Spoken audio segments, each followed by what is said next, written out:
GM, this is Best Ball Whenever. I am here back again with Tyler, AKA Emo Cowboy. Always good for a fun debate on these shows. I don't know who we're going to be debating today. We find our new Josh Palmer, I suppose, today. Tyler, how are you doing this afternoon? Doing fantastic, Neil. How are you doing?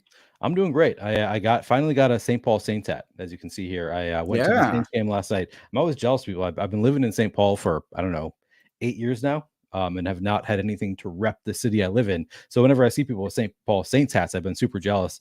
Thought this was pretty. I ended up buying 3 hats at the St. Paul Saints game. This one with the the STP logo. I'm a fan of that one. What do you think?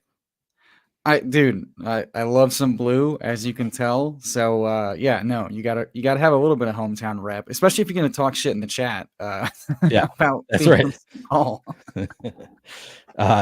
Tyler was telling me before the show that he loved the color theme of the thumbnail for this show, that I had the blues and the blues and the golds. You say you're a fan of? Yeah, love me some blue and gold, just like those new LA Rams uniforms. It's clean. Which, of course, the color scheme being entirely intentional. Of course, Of course, that was my aim. you're a color theory aficionado, as many know. Yeah, absolutely. A little bit of housekeeping.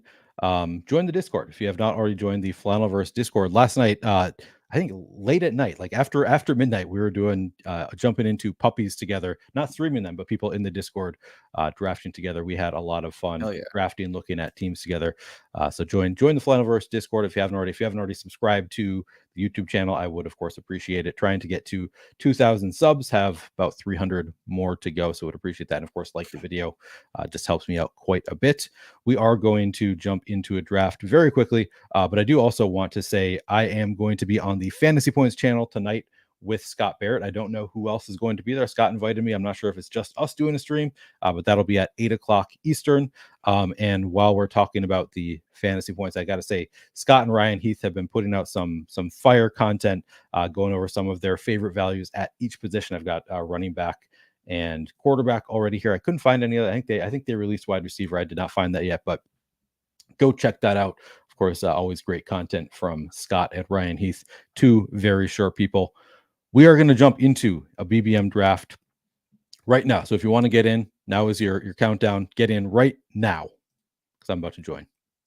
Yeah, come make our lives miserable, you fucking stream sniping chat rats. I watched. Oh man, this filled quickly. I was not anticipating how quickly that was going to fill. I watched JJ Zacharyason's stream for a bit before this and noticed that JJ was doing the opposite. He was like, he joined the draft and then told people about it because he didn't want to be sniped. I was like, I should try that sometime. Don't. Yeah, you should. Yeah. I know. Chess Liam does that from time to time.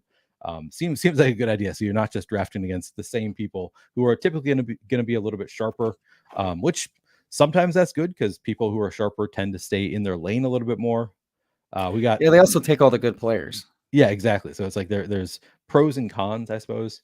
I see a lot of familiar names here. We got Blake, who was my guest yesterday, gets the 101 in this one. Alex Keaton gets the 102. Benny, I think I might know Benny. Is this Benny who shows up in chat sometimes? Not sure. We got the 104, which I don't hate that spot.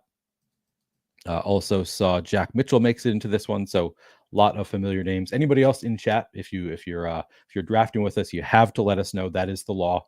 You have to let us know if you're drafting with us and watching the stream. Reveal yourselves. Beast Perf missed it. Yeah, I just don't. He says I prefer streamed. I think he means prefers that way over. Mr. might be the only person that truly utilizes the stream drafts to their advantage. Everybody else just gets caught up in the freaking undertow. Yeah. All right. Who do you like here? Jamar Chase, Justin Jefferson, Amon-Ra. Any favorites? You know what? I famously don't have a ton of Chase, so let's make a fun Chase team today. How's that sound? Hell yeah. I'm a fan. And I know that Joe Burrow, one of the quarterbacks that the Fantasy Points guys that Scott Barrett really loves at ADP, so somebody we can consider drafting later as part of this. Yes, and one of the quarterbacks I enjoy pushing around the board as far as possible. So I would love even more in the 9th round. So I will push 9th round. Let's see. I've seen him fall there plenty. Or the 8th, 9th, depending on who doesn't pass him up. So yeah, we'll see where we're at that point. If we can afford to, we could try passing him. But I feel like 8th, that's good enough value for me. I like to be greedy with the pocket passers. Scott and I did take him at like pick 60 in one draft because we had Chase on the team, I think, or we had Higgins maybe, but we ended up taking Burrow at pick 60, which I'm like, probably didn't Ugh. need to do that, but it was, I think, Scott's first best ball draft, so we didn't know like Yeah. the range. I should have told him we can probably push this one more. But he felt like Scott is really in on Joe Burrow. Made some good cases in that written piece of Joe Burrow, just like when he is healthy, just the number of fantasy points he puts up. Like even he doesn't run a ton, so I don't think of Joe Burrow as being an elite quarterback, but like he puts up a ton of fantasy points per game when he's healthy. Yeah, and he's got like his rushing's kind of akin to Stroud, so it's not a lot, but he every once in a while can give you like 20 to 30 yards and maybe a touchdown Yeah, randomly. I think the thing that sets up well for him is, they've got a make or break year. Chase is going to get a little bit more slot work. They've replaced Boyd with Burton or Yoshivas, who have both way more juice, at least from like a deep speed and a yak ability. I think mixing Chase more like in the 50 to 60% slot snaps are going to help like the quick game, which he needs as a guy that takes like a lot of pressure to sacks, keep the drives alive. I think not having Mixon in town and having, Moss and Brown to help them be more like versatile with like the passing game and just emphasize quick passing and deep passing and stuff like that. I think all those things help. Their defense has regressed a bit, and we can't expect it to get better with how they're allocating funds to, the offensive side of the ball. So I like all those things setting up. And yeah, when Burrow does go off, it's nice. But like I said, that profile in best ball lacking true rushing, it's like, yeah, he's fine. It's fine, truly. I'm just not chasing after it because, just the rushing arbitrages I can make. And then, he's not been the most healthy guy in the world. The injury he's coming off of, like Scott mentioned, Edwin Porras and then I think Jeff Mueller as well. No concern there as far as rehabbing from the hand stuff, but just in general, I think that his injuries he sustains is just because he does take a lot of sacks. His yeah, sack rate is really high, and when you're getting hit in the pocket, you're gonna get busted up. And so you're hoping that this year they kind of emphasize more the quick passing game of like the stuff of Brady, just to keep him healthy and keep the plays going. And that's what you hope to like hit like a true nut outcome healthy season. And maybe Chase in the slot does a lot of that for him. yeah. Good to have Chase in the slot if they are going to be trying to get the ball out quicker. Yeah. All right, we are coming up on our pick. So we have Jamar Chase by week 12 for those paying attention. And anybody you particularly like here? Here's Little Adams mini slide. Haven't taken a lot of him, so I don't mind that of like mixing two guys with massive single week upside. But I mean, this whole tier is flat. I don't really care. It's probably Adams, Evans, or Debo for me. All right, let's go Adams. Yeah. Thought about Debo. Are you doing anything with the Ayuk? Not even news. The Ayuk video coming out and saying that they don't want him to come back. I mean, let's be really honest. That was so.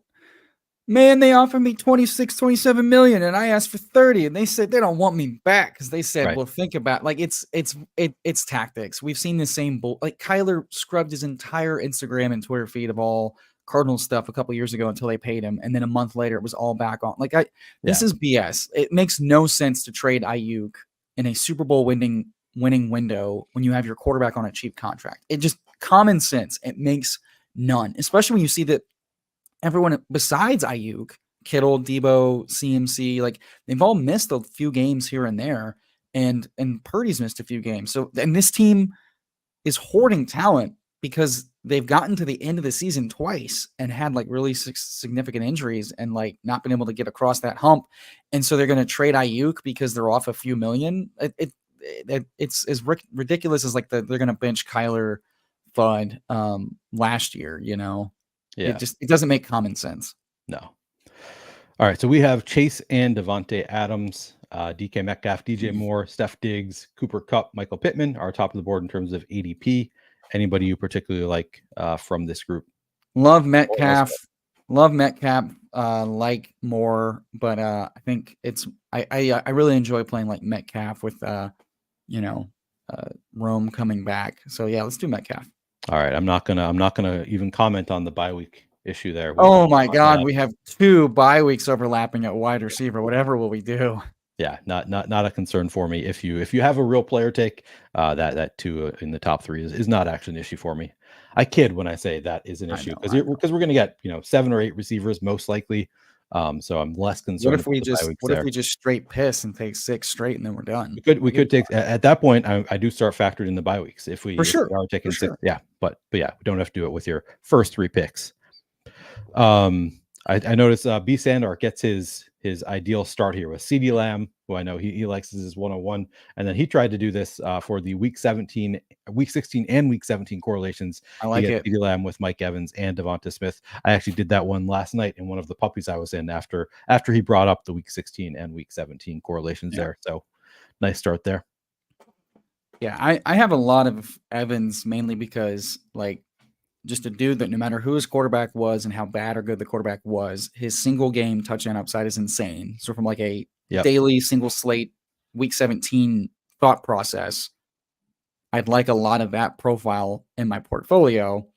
And at the same time, week 16, they play Dallas. And I expect Dallas to have a defensive regression with Dan Quinn leaving, with them kind of being cap strapped with how the cash is going to go. And they're kind of sitting on their hands, waiting to give Lamb the extension, figure out what they're going to do to Dak next year. So they didn't have a lot of influx of talent on either side of the ball in free agency. Rookies come along slowly. So I'm really excited for, Dallas offensive side of the ball for the passing game, expecting the defense to regress so that they actually have to play more full games and not these ridiculous blowouts where the defense scores more points than the offense. And then on the other side of that, their opponents should be driven to be high pass rate. We've seen the Bucks. I know Canales is leaving, but if Dallas is doing that and scoring at will, or at least at a high rate, then Tampa's going to have to throw to catch up. And Mike Evans in that game script sounds awesome. So, and then he plays Carolina, who, he's had multiple 30-point games against in his past. So from a narrative standpoint, I'm a fan. Have you found a good way of being able to anticipate which defenses are going to be good this year? That's something I always struggle with. I wish that I could just figure out going into a year which defenses are going to be bad. Because last year there were, I targeted I can't even remember. There were some defenses that I targeted in weekly winners where I was okay, I'm going to try and win that week. I want to target that defense, and then it being much better than I expect them to be. And I can't decide if is it sticky year over year? How defense was. We have evidence that it's not. It's not. Right. Sticky. That's what I thought. So then it's how do you anticipate which defenses are going to be good this year? And I struggle with. Great question. I'll answer that once we make this pick. Smart. All right, man. This has been a wide receiver avalanche room. Looks like. Anybody stand out to you? This is by ADP. This is the ETR ranks here. Well, part of me thinks don't get swept up in the avalanche. Although we have 3 receivers, so we have some flexibility here. Could always do the Andrews and then push Lamar thing. Otherwise, I'm open to what you want to do. Let's do McLaurin and then just see who comes back. I think I prefer playing it that way because that's another I like targeting an offense that all the things coming out of camp, Jaden Daniels has a awesome passing profile and he throws deep. Everything coming out of camp has been he's way ahead. Dan Quinn and folks are saying he's way ahead than we thought he was. He's really mature. He's really picking things up really well. He and Terry already have a great rapport. Terry's I finally have a quarterback willing to throw me the ball and give it to me deep. Phrasing, you're welcome. And that's where his true ceiling is unlocked, right? Is the deep balls, the efficiency, the touchdowns. And so he's someone I want a lot of. I want a lot of that offense. I think for the most part, fairly underpriced relative to median and ceiling outcomes. I want a lot of Jaden Daniels as long as he's going where he's going. And they also play Atlanta, who should have a high pass rate. So same narrative, week 17, 2 offenses that should be really fast paced because Cliff Kingsbury offense is very fast paced. So McLaurin, I think big bump in plays, big bump in efficiency. That's a profile I want to chase. And the running backs and tight ends right there all kind of muddled. So I'm totally fine taking whoever's left over because I think Terry's kind of like a mini tier break from everyone going after him. And so I want to prioritize that personally. Yeah, I like Terry McLaurin quite a bit. He's been pushed up quite a bit, and I think it is probably people like yourself and like me who really love the idea of that stack. Like you just see the omega upside for Jaden Daniels with Terry McLaurin, so I'm super into it. Also, I've been doing that a lot, and I do like Terry McLaurin around here. So we're on the same page there. All right, we can go Keenan. Add that on if we want to continue the wide receiver. I don't have a lot of ETN, but ETN after ADP seems nice. That's a good call because I also don't have a lot of ETN. 5th round, 10 picks after ADP. Yeah, sets up another game stack. I like that, and I think this is a good opportunity to service the audio folk before I answer your question about defensive season to season predictions. Wait, sorry, say that again. Why do we need to service Bindles? I don't know. He might be listening, so I guess we started the draft from the 4-hole. Taking. Oh, you want me to read off the team? Yeah, service the audio. I mean, Neil's like, I was like, I don't know what that means. And what am I servicing? Yeah. Okay. I'll service the audio listeners.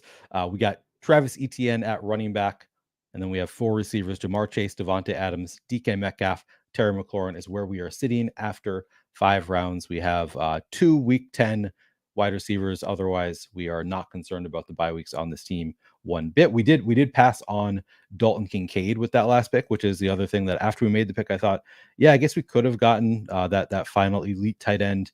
I did think it was interesting listening to JJ Zacharyson does not consider Dalton Kincaid to be in that top tier of tight end. Neither do I. Where it goes in terms of ADP, he is one of those top 4, but he is for JJ at least clear tier behind that group, which I thought was interesting. Yeah, who feels like a empty trap volume play? I'm gonna guess Dalton Kincaid. Talent. It's Kincaid, right? Like if we're talking about like dead zone tight ends, like what separates him versus Evan Ingram? Like it's the same play. The only difference is you really like Josh Allen and you don't really like Trevor Lawrence market wise. But like they changed offensive coordinators to Joe Brady. Their pass rate plummeted. Their efficiency dipped really hard, and they became like a balanced play defense, run, control the ball, low ADOT scam crap. They went and signed kind of a scam, low ADOT crap profile in Curtis Samuel, and Keon Coleman's coming along slowly. And then they draft another running back. So for all intents and purposes, we should expect a somewhat similar philosophical approach in Buffalo. And we know that these tight ends to pay off these prices have to have some sort of like big spike week potential. And that comes on touchdowns and deep passing plays. And I'm left wondering, how much of that are we going to get out of Kincaid, given Josh Allen rushes the ball in the red zone a lot. They want to run the ball a lot in the red zone. Seemingly their pass rate's going to be a little down. We don't know. Like I expect this offense to kind of struggle out the gate to like figure out all these pieces. And then if Kincaid's going to be used, he had like the lowest ADOT of any tight end last year. And you have to expect like a huge projections. Like all those question marks tell me like, why the hell is he going in the top 5 rounds automatically without a second thought? He's only a target if I have Allen as like a stacking partner. And even then I don't like it. All right. We have our pick coming up. So we still have not gotten to my question of you, and I'm about to give it to after you this turn. Okay. We know who this auto pick is, right? We got to do it for the brand.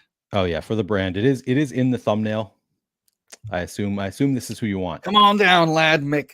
Yeah. We were not able to get a Bears bring back for the DK Metcalf, which I had thought we were going to do, but we say somebody was setting up the big bear stack over here. B Park setting up with Keenan Allen and Rome Odunze.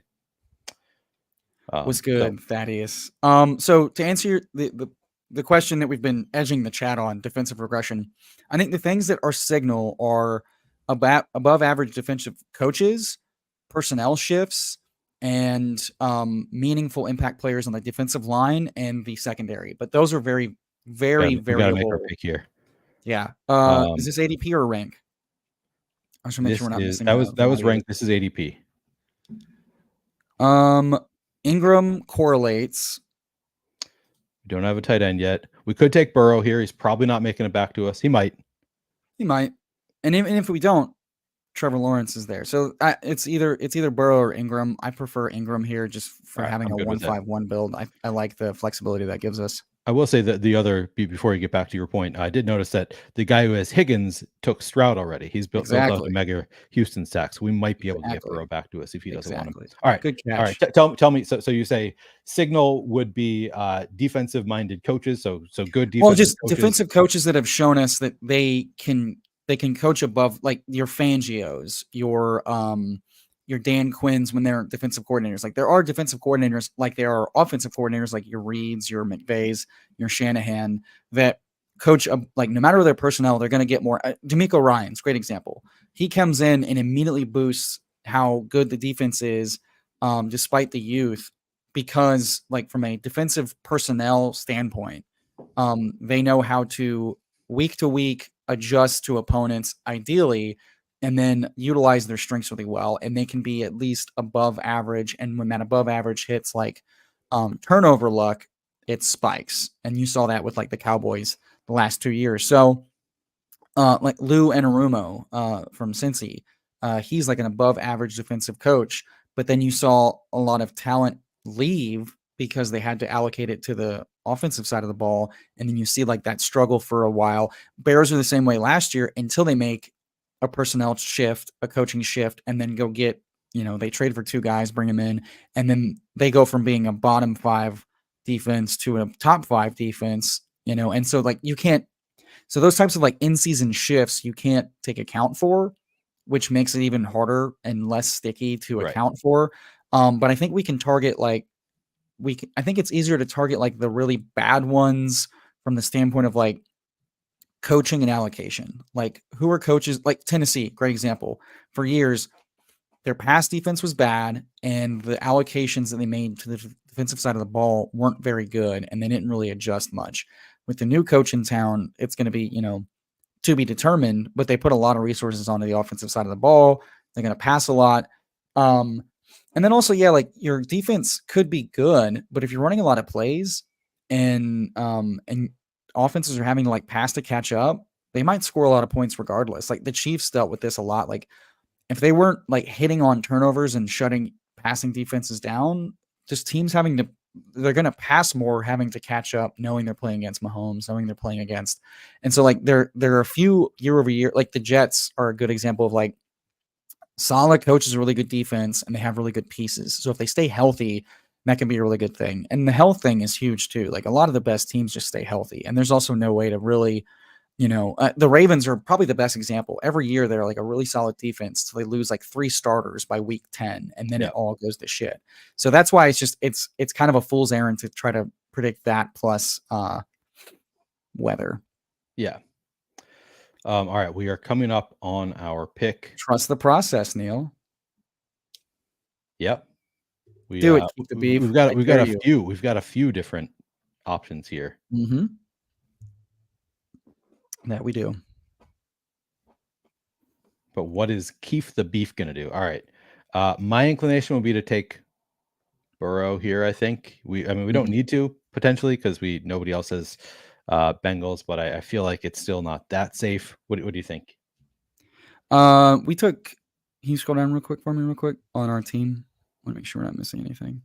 I think we can take Burrow. I mean, I wouldn't mind taking a falling Harris to correlate, but I think Burrow does more for this team, and I've already made you uncomfortable as it is pushing him around. So you won't get too greedy, even though I love to be greedy. I also think we could. I mean, maybe Najee makes back to us. Otherwise, Moss correlates. Otherwise, we do have Terry McLaurin also. So we have several, I think, good options here. Yeah.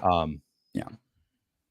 Agreed. So for this team, just given all of the different correlative options that we have, I feel like Burrow getting him there and then taking another correlated piece instead of taking Najee Harris made sense to me there. But yeah, I mean, I don't disagree with that at all. I think part of zero running back that people forget is that you're allocating resources to everywhere else except for running back, not just receiver, which is why I was also inclined to take Ingram there, because having a guy who has elite spike stretch ability, and if they're going to go really vertical, which is what they're signaling in Jacksonville, like 2 guys in Thomas and Gabe who have vertical profiles, pushing the ball downfield with ideally more efficiency allows you, son of a bitch, B-San, allows the underneath guys like Kirk and Ingram to eat and be even more efficient with their targets.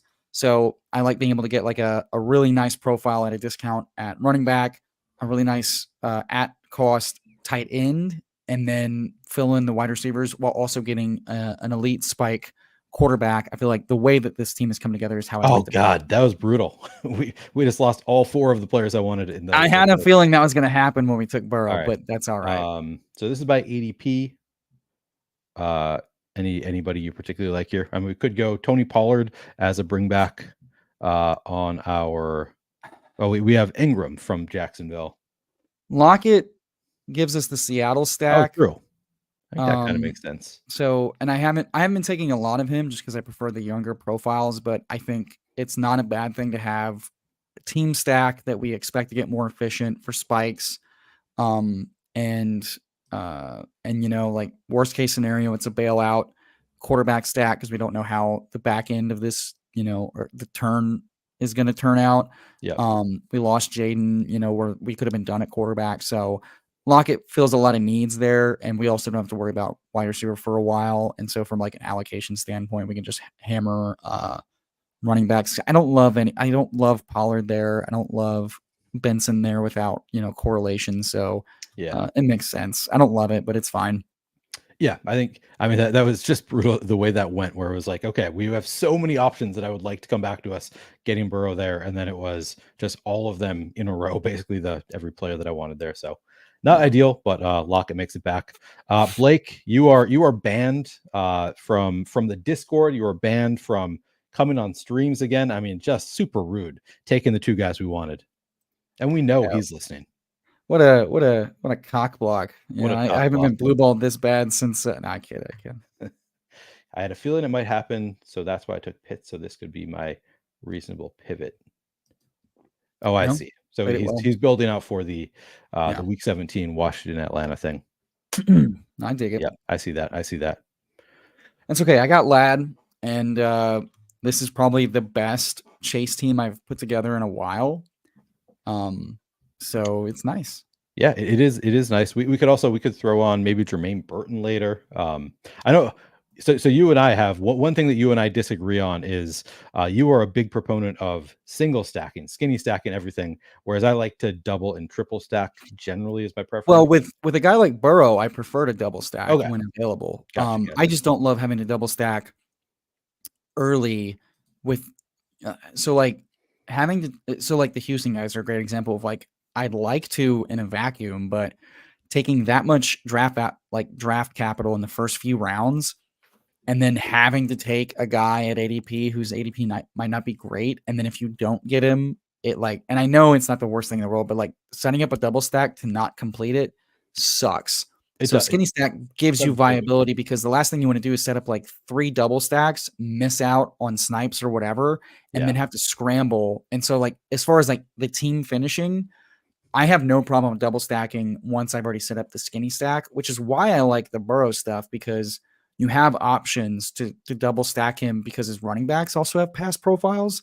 There are just some ambiguous teams with less clear concentrated targets to do that. So skinny stacking just allows the rest of my roster to be flexible, which I like to do so that I can play the room because every room is massively different. True. All right. Wouldn't hate Njoku here or Benson Brown. I guess Brown is also correlated with Burrow, so we lost Moss. We could do Brown. I think as much as I would like to get the Njoku value because I don't have a lot of him, I think we need a second running back and that double stacks with Burrow immediately. So I think taking Burrow makes us go that way because we don't want to miss out on him. Yep. Don't love the bye week thing. And I know I believe you are also at least cognizant of bye weeks. We had this conversation. Yeah, I don't want to tank advance rate by overloading bye weeks. But this is a room running back room wise. We're not going to end with 5 running backs. We're very likely to have 6 or more. True. Yep. So I'm not worried about 2 guys late in this season. If it was only a 5 running back room, yeah, I would really like to avoid an overlap from advance rate play because it's already hard enough to advance. And that's a good point that they have late bye weeks. Like that's something that, you don't always, naturally think of, but it is like week 12. Well, some of the other running backs we're going to take are guys that we're expecting, hoping are going to come on later Right. on in the season. So the late bye week does help. Bindles sends in a Shout out super chat, Bendel. monetizing the channel. Shout out to these sharp bros, both of you make the best ball space a more enjoyable and well-informed place. Back at you, Bindles. Really appreciate the super chat. Yeah, Bindles also doing great streams almost daily, maybe not quite daily. I mean, But his make schedule more. is kind of akin to yours, whenever, True. He's got the best ball whenever schedule Yeah. also. All right. So we could. Neil, I don't love Trey Benson, but he's 20 picks after ADP. True. In a hero running back room. I feel like we lost Njoku May as well. Yep. I was gonna suggest Justin Herbert potentially, but we have late quarterbacks we can throw on. We already took Burrow. He falls enough that I'm okay not prioritizing it, Yeah, like especially if he given comes back, then we can think about it. But yeah, we don't need to. when Tua and that ilk are still available. I feel like the market usually lets Herbert pass once they've sifted through that, and if they don't, whatever.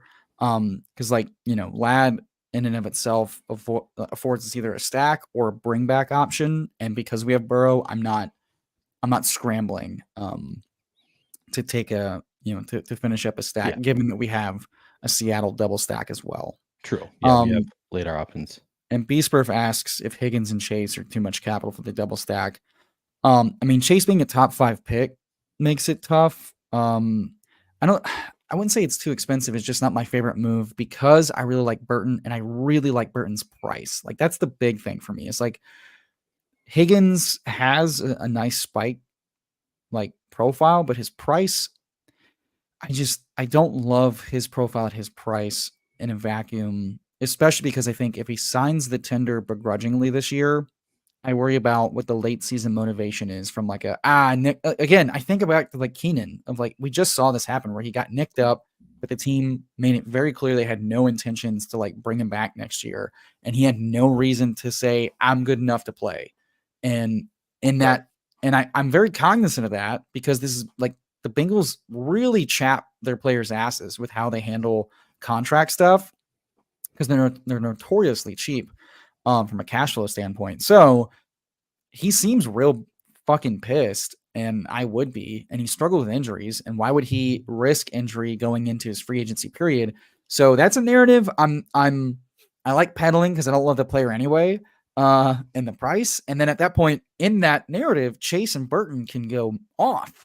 So I'd rather just chase the cheaper profile. People love their Burrow, Higgins, Chase. I get it. That's fine. Do it. I think it's theoretically been much better than it has been in reality. And so I'm not scrambling to do it. I don't think it's too expensive, but it's not my favorite play because again, Burrow is like a random weird dude that people like to take naked if they want. And I'd prefer to like control the room and push him like you would with like Tua. But again, you do that, take both of them and don't get Burrow. That really sucks. And now you're like, well, I gotta backdoor Bo and just play that game from the other side. So it's fine. I wish it was cheaper, but I could say that about half the damn ADPs. Yep. I'm willing to do the Chase and Higgins thing, but I don't like reach to the third round to get Chase. I'll take him if he falls to me around. I'm pretty light on Bengals overall, so I try to like push. I'm in on the Bengals. That's interesting. I'm very in on the Bengals overall. I should be, but I just find myself going elsewhere. All right, Herbert comes back to us. Yep, stack that bitch up. Yep. Sad that we don't have Josh Palmer on this team. You win this round. But I like it too. I will say I've been open to stacking Lad with Palmer. Okay, good. And just betting on the passing offense because the running back seems so shaky. But Palmer's moved up quite a bit. You goddamn Palmer slappies have put him at like 103. I know. It's been kind of nuts seeing him move up. I'm not taking him at fucking like 99 or 100 to make sure I get him. And then wait for, because like Burrow at 125, again, I'm really greedy. So it's like Burrow at 125 is like, I don't like it because I probably have Daniels, I probably have Kyler or whatever. So I want to push him around. And then some fuck will take him with QJ on the turn. It's like, ugh. Alex takes Jermaine Burton. killing me. People like Burton, which is why I like thought it, Chase was like a priority because Yeah. we have him double stacked with pass catchers. The nice thing is we have both of our quarterbacks now. Do you want to take a rare QJ share? Fuck no. All right, I'm going to queue him up anyway. All right, who do you want? You got to make a choice before we get ADP. QJ Show here. me ADP, por favor. All right, here's ADP. Leggett. Polk is a bring back that we could be finished with wide receiver. Thoughts? All right. Yeah, since Otherwise, what's the on running this back? one- Hit the running back tab for me real quick. Let's see if there's anyone we like. No, it's kind of a flat tier. All right. Polk it is. I'm happy with that. I think that made a lot of sense. Yeah. Makes sense for this team. We got our bye week sorted out, even though we got the 3 week 10 bye week wide receivers. We do also have 4 that do not have the week 10 bye week. So we're covered. We've got a little bit of flexibility there in case one of our guys is hurt, since we have 4. I'll read off the team now. I'll service the audio listeners. We have Joe Burrow and Justin Herbert at quarterback. At running back, we have Travis Etienne, Chase Brown, Trey Benson. Wide receiver, Jamar Chase, Devontae Adams, DK Metcalf, Terry McLaurin, Lad McConkey, Tyler Lockett, and Jalen Polk. And at tight end, we have Evan Ingram. I think this team is actually coming together pretty well. I'm happy with how this has gone so far. I mean, it's good. I like Polk a lot. So to address it, I like the team. It's good. It's probably my favorite Burrow team I've built in a minute. Thad and I finally agree on something. Yes, never QJ. Agreed. Anytime I can not take one of the shittiest rookies we've seen in a long time. Although I got to be fair to the news hound deep inside of me, and that is that the new regime is very cognizant that the way that QJ was used last year is not how he should be used. Yeah. And they know how he should be used, which is a little bit of slot work stuff. But we also know that power slot is a death knell to mattering. So I don't care about that at all. And so the Polk ADP comment, I think his ADP is too cheap. He should be going over Burton easily. His draft capital was better. His profile was cleaner. I know his team is like got suck vibes all over it, but Brissett is a huge quarterback upgrade over what they had. The Van Pelt Stefanski OC philosophy is much better from like a passing efficiency than like the Joe Judge, Matt Patricia bullshit era that they were running out. May has a huge, exciting, deep passing profile coming out of college whenever he eventually hits the field. Polk is the only guy that truly like profiles as like a true outside perimeter wide receiver 1 right now on that team. And we know that like that profile is the most valuable wide receiver profile for fantasy. And a wide receiver 1 on a bad team is usually like an ADP win from like redraft standpoint from like JJ Zacharyason's historical stuff. Sure. And it's a bring back to our Justin Herbert skinny. So like it hits all the boxes, and at ADP, I want to be overweight on these cheap rookies like Burton, Leggett, and Polk. I just really, really like the Polk profile a lot more than a lot of those other guys, like in a vacuum. So I think it's still too cheap, and that's why I'm going to have a lot of him. So I moved Polk up to be I like him about the same as Burton at this point. Like I'm a huge Burton guy, in part because again, I am really in on the Bengals. I just believe the offense is going to take a step forward, and Burton like could have that Tyler Boyd role, could be better than Tyler Boyd. So I just like, I like Burton's situation. But I hear with Polk, let's make this pick. And then I'm going to throw a question at you and at chat that I don't know the answer to. Okay. Highlight the running back and tight end tabs for me real quick, por favor. Yes, sir. And here's by ADP. Could do Henry, throw him on as another bring back. Yeah, I like that play. I will say that with Ingram, I'm fine pushing a little bit further. I think running back's probably thinner than we'd like, and I think it's probably let's take our favorite player and then just take whoever's left at the heap. Favorite player being Khalil Herbert. Correctamundo. Hell yes. Yeah, I want to take the guy we would want to come back to us, knowing that we don't really care who comes back to us after this. And I figured with we're all at 3 running backs. So it's like, yeah, there's going to be a mini run again. I don't want to miss out. Yeah, that was a good call, especially with Herbert being there. All right, my question for you and for chat is, who was the worst wide receiver one in fantasy last year? Like the worst, like a team that did not support a good wide receiver. I feel like I'm phrasing this really poorly Yeah, for a wait, are very you simple asking for the question. team or the player? I'm asking for both. Yeah. So which team had the And worst wide receiver one, and who was that wide receiver? I would imagine it's the Patriots, like, because I can't think of anybody who was great from the Patriots last year. did they even have a wide receiver one though? Like it was Devontae Well, Parker that's who the was thing. I mean, hurt. so that is my point. Is Yeah. is the, we say, oh, the wide receiver one on bad teams is usually good, and I totally believe in that, and that's why I took a lot of Nico Collins last year. When talent Um, overlaps is like when okay, Polk's thing is like his downside is he slightly misses ADP. But right. the thing that He works in goes his late enough. favor is he's not a dusty veteran. He's a rookie with untapped potential. So like his upside is theoretically very high. His profile lends itself to that. And the changes to the Patriots, like last year, we were overconfident the Patriots are going to be good, considering the shit heap they had at coaching. True. So we like underrated how bad that could be. All right, I think we're hammering Henry here. Yeah, Oh, Henry makes it back. Hell yeah. there we All go. day. Get both guys. Fuck Yep. yeah. That works out. But also is not a rhetorical question. I also want to know, is there any other team besides the Patriots? Because I think if the Patriots are the only example of like they didn't have a single good receiver, then I think that's actually a point in favor of trying to buy into receivers on bad teams to some Also, extent. so the chat is helping me out here. So like for the Giants, Slayton had spikes, and at cost it was fine. Wandale had spikes, at Yep. cost it was fine. And then even though the team was hot garbage, and your team's probably died because you probably had like Danny Jones double stacks hand up, and that killed it because Yep. you didn't have Me the too. quarterback there. Patriots, yeah, went into last year with like Juju and Parker, and I in the market price Juju in like the 120s, 100s, 130s, different parts of the summer. But he looked really, really dusty, very fragile. Same contract they gave Kendrick Bourne minus guarantees. So like there was signal there that like that was a very fake wide receiver one, and the coaching looked really bad. The quarterback looked really bad, ended up being really bad. So yeah, I think New England was the only like PPR Tyler notes that Zeke led the Pats in reception. So like that nuts. was a standpoint where like the team got hit really bad with like bad health, but they had bad health profiles in town. They had bad coaching, and it completely imploded. So like the only time a wide receiver one on a bad team doesn't pan out is if it's a complete implosion. Now, this is the same organization that just did that. Right.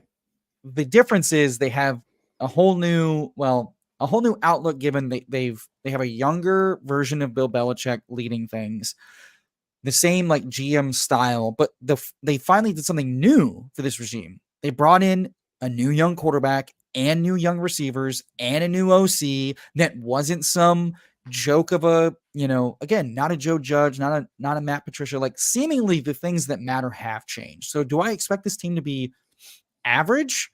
No, but I think that they can hit average. And so like Carolina Panthers last year stunk, but Adam Thielen mattered for like 7-8 weeks. And even DJ Chark on that team had 2 touchdowns in the final week. So like bad teams that have to pass hit. Bad teams that refuse to pass and suck don't hit.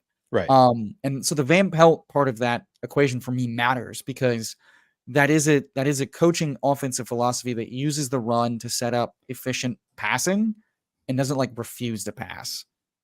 So like that's my upside. But like a rookie at that price, I'm fine with. I would not be chasing a veteran of that ilk. Like the Right. Darnell Mooney is not what I want any part of. A guy that looks dusty but got money. Like that profile misses all the time.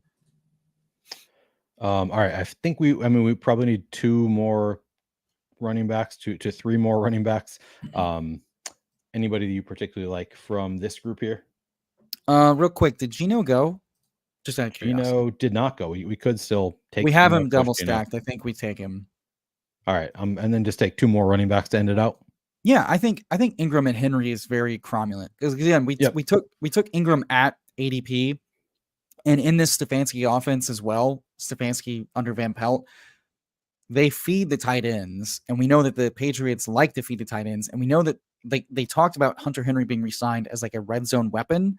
So Ingram is like the receptions, yards merchant. If he hits on touchdown upside, we feel good about it. Henry, his whole play is just like multiple touchdown games, and that's it. And so like those two profiles are more than enough for me at a position that doesn't really matter that much. But if it's going to matter, it's on touchdowns and random like yard spikes. And I feel like we have both of those profiles in town. So I don't feel the need to force a third from that standpoint. If one position is going to be thin, I prefer it to be tight end.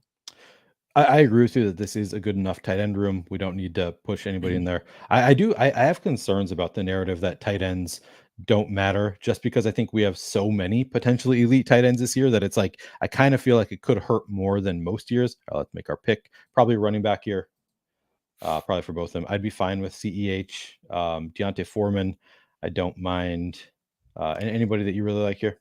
When in doubt, I chase the better team, and I feel really good about CEH as the two. Although Foreman is a leverage against Chubb, I don't think we have any Cleveland. So KC makes sense.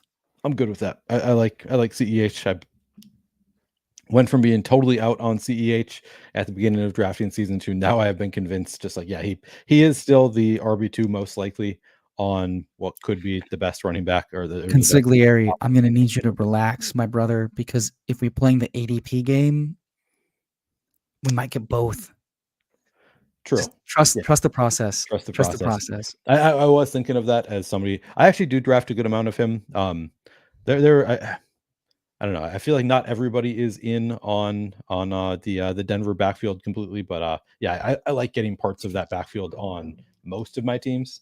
Thad back opposed to our picks. We're back across enemy lines, Thad and I. Here's the thing with CEH. In this room, we only need him to have one serviceable week to matter.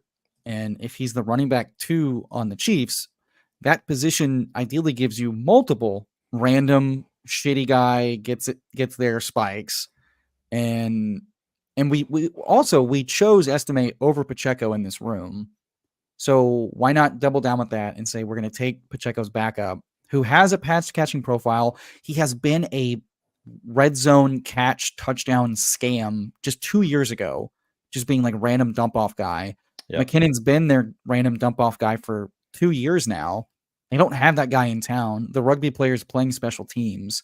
So like CEH, for all intents and purposes, like the dude sucks. Yes. But like running backs don't have to be good to provide value. It's all opportunity. It's all in a role. Yeah. Back. So also Pacheco does get banged up every once in a while because that man wants contact. So if he nicks a shoulder or a collarbone, unfortunately CEH will see like 12 to 15 touches a game, and at round 17 price on the Chiefs, yeah, fine, give it to me, especially if Rice is going to miss any time. Unfortunately for the Chiefs, but fortunately for those of us who draft him, we'll take Consigliere finally gets me. Yes, I am always looking for the double, brother. If I can double dip, I want it. I don't want to just get one guy I want both guys I want, because then my roster feels good. And that way, when it loses, I go, my process was as good as it could have been. Yeah, we had the perfect process here, taking CEH in round 17. I do the same thing. I'm always like, if I break a tie towards ADP generally. Tyler. So like the correlation thing is fine. My pushback on that is that Estime's draft profile is pretty shaky. You have to like bet on the efficiency in college, which is fine. But he's a last round pick for a reason, and it's ambiguous backfield. But we have no idea. Like Peyton just used an undrafted free agent in Jalil, who wasn't being drafted until like fucking August last year, to have some spikes. So like Estime may be in the mix, but like this early, and we get both. Huzzah! Relax. Wait, there he is. Okay. Yeah. So, but like this early, he could easily be beaten out by Watson, and it would surprise none of us because Peyton does what Peyton wants to do, and we have no idea how he wants to use his backfield. So like if I'm going to prioritize the earliest pick, I'd like this early in the process to bet on information role. And right now, Estime has like complete zero practice squad downside that CH does not have, just based on what we know now. If this was August, I'm making information and talent-based bets, but this is still mid-June. So, and also, yeah, like guys hate taking lower 80. Like, even though we know past round 14, ADP doesn't matter, like by and large, we still have a hard time like getting off of that. And so I utilize that in rooms to go, I know you don't like reaching 10 picks past ADP late, like 90% of the draft room doesn't. So I'm going to take the earlier ADP, banking that that guy's going to come back around. And Yep. he does. I like that. All right, we are going to read off our team. Jack asks, could you give my team a review? And this is my my shout to. If you want me to give us to give your team a review, let us know in chat. I have gone away from just reading off everybody I know to just like you got to tell us if you want us to read off your team. Neil, can I give you a little bit of marketing advice here? Yeah, hell yeah. Live on TV. You want your team red or sauced? Green talks. Support small streamers. He is monetized. Throw a couple bucks at us, and we will do your bidding. But the clowns must be paid. Help a brother out. Come on, y'all. I appreciate. I will.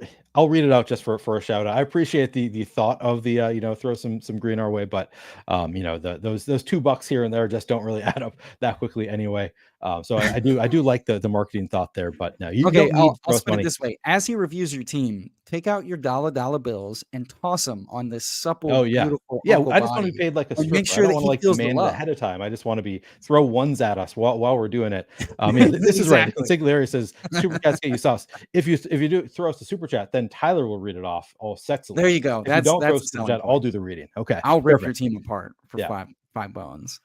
All right, we will start with our team though. We have Joe Burrow, Justin Herbert, and Geno Smith at quarterback. I like that you went with Geno there. I like that you called that out because I was not thinking quarterback there. I was thinking we were done, but I actually like the team a lot better with Geno there. So that was Especially a double stack Geno. good Yeah. call. Yeah.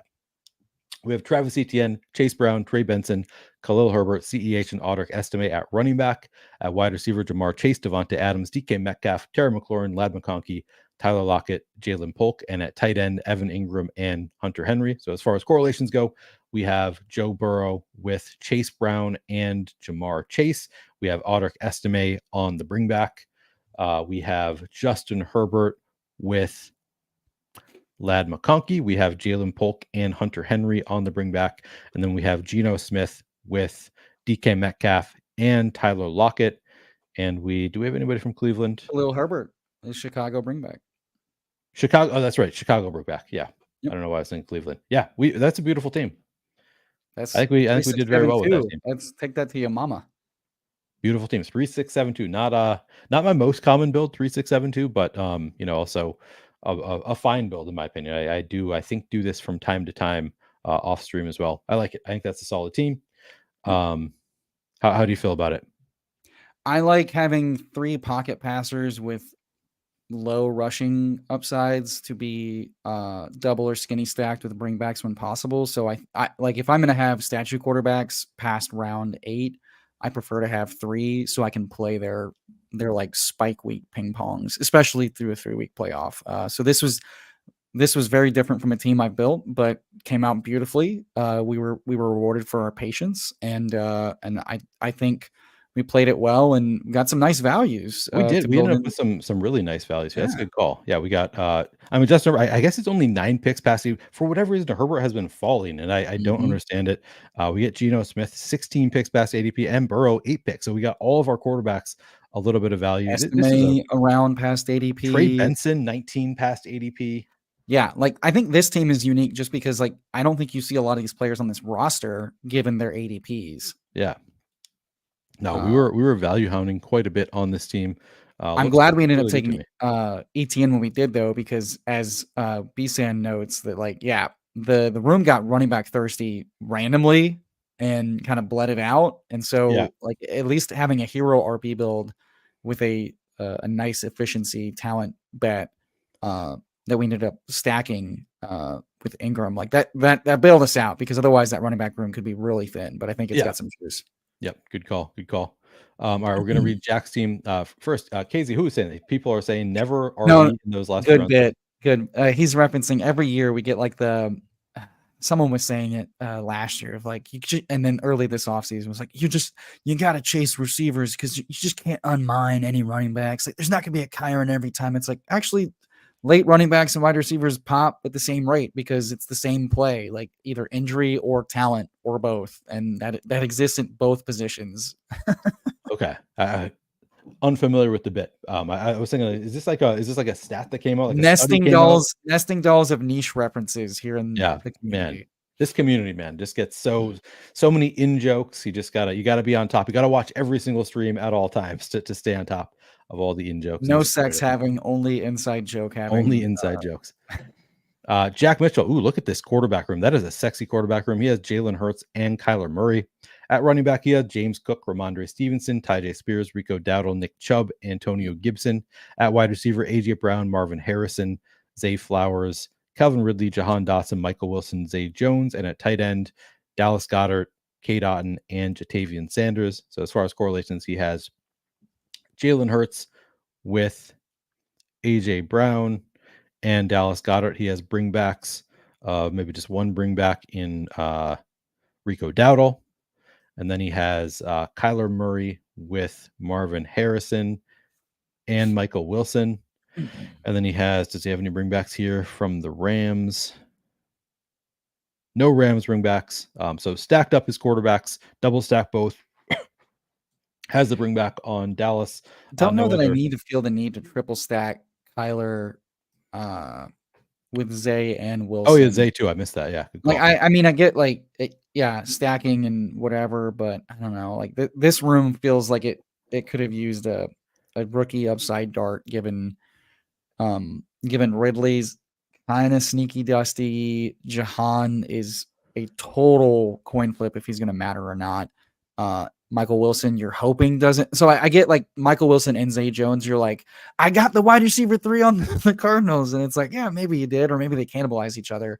So I think I just take a stand on one, and then because you have Marv. So I think you just take a stand on one. And then I prefer to take a shot on like a rookie or like an undervalued year 2 guy. But I can't blame you for going stat correlation. But like I said, I like to hit the home runs, and Zay feels like a bunt, whereas a rookie feels like a home run. But it's fine. Yeah, I'm torn. I feel like this is one that I could see myself doing the triple there as well in some drafts, but not always, and never really feel that great about it coming out. Like that's where you're like, you take Michael Wilson, you kind of hope that somebody else takes Zay, so you don't feel like you should. That's kind of a situation I find myself in sometimes. Yeah, I struggle with that one with Kyler. You don't need 3. Sometimes you has a rushing floor. Like right. I don't like the triple guys who like can rip off 40+ rushing yards every game, and he's coming off like now a year removed from ACL. Like he should be right back to his old form, and he only dipped like 15% or so anyway, rushing yards wise. So I mean, it's fine. Yeah. Yeah, I'm okay with it, but yeah, it's not something that you need to do, I would say, but I not something you need to do, but also something I don't take issue with triple stacking Kyler. I just find it curious that he took Kyler at ADP while already having Hurts, but I guess when you have Marv, you get the stack. Like it's hard to not like that. I just tend to try to push it further if I take a quarterback in the first 3 rounds. I mean, probably the guy with Trey McBride would have taken him, right? If he did not take him here, like he would have been, his next opportunity would have been super late. Well, yeah, I'm just building then a different. I'm just taking out a different stack at that point. But okay. Like I said, can't fault it. I do find it interesting that he's the reason why Trey Benson fell, taking Tajay over. Oh yeah.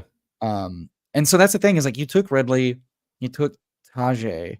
So at that point, I just go, well, I'm gonna bet that Levis in the Tennessee stack outperforms and push it late. That's how I prefer to build. But I get it. I might be responsible for Trey Benson, so this might be a scenario where I have talked negatively about Trey Benson enough over the past few days that people watching the streams are like, all right, yeah, that's good call. Just because, so I was pretty in on Benson for a while. I was like, yeah, he has a great prospect profile. People have been really, talking about how great he is prior to the draft. Then he goes to Arizona, which I'm anticipating being a good offense. I felt like he had a real chance to take on a real standalone role alongside James Conner as like the 40% guy, but then all of the like rumors, all of the chatter has been more like, no, this is James Conner's backfield. Like he's just like clearly an RB2. So I've kind of gone away from Trey Benson a bit more recently. And I've, said that on streams recently, like, yeah, he feels like if he's only contingent upside, then he's going too early. Cause like you can get these guys that are only contingent upside in rounds 16, round 17 on just as good of offenses. So I've been I've been fudding Trey Benson a little bit after being super in on him early, which maybe is why we get him, 19 picks past ADP. Neil does not draft. Neil does not pump and dump. He fuds and scoops. Yeah, exactly.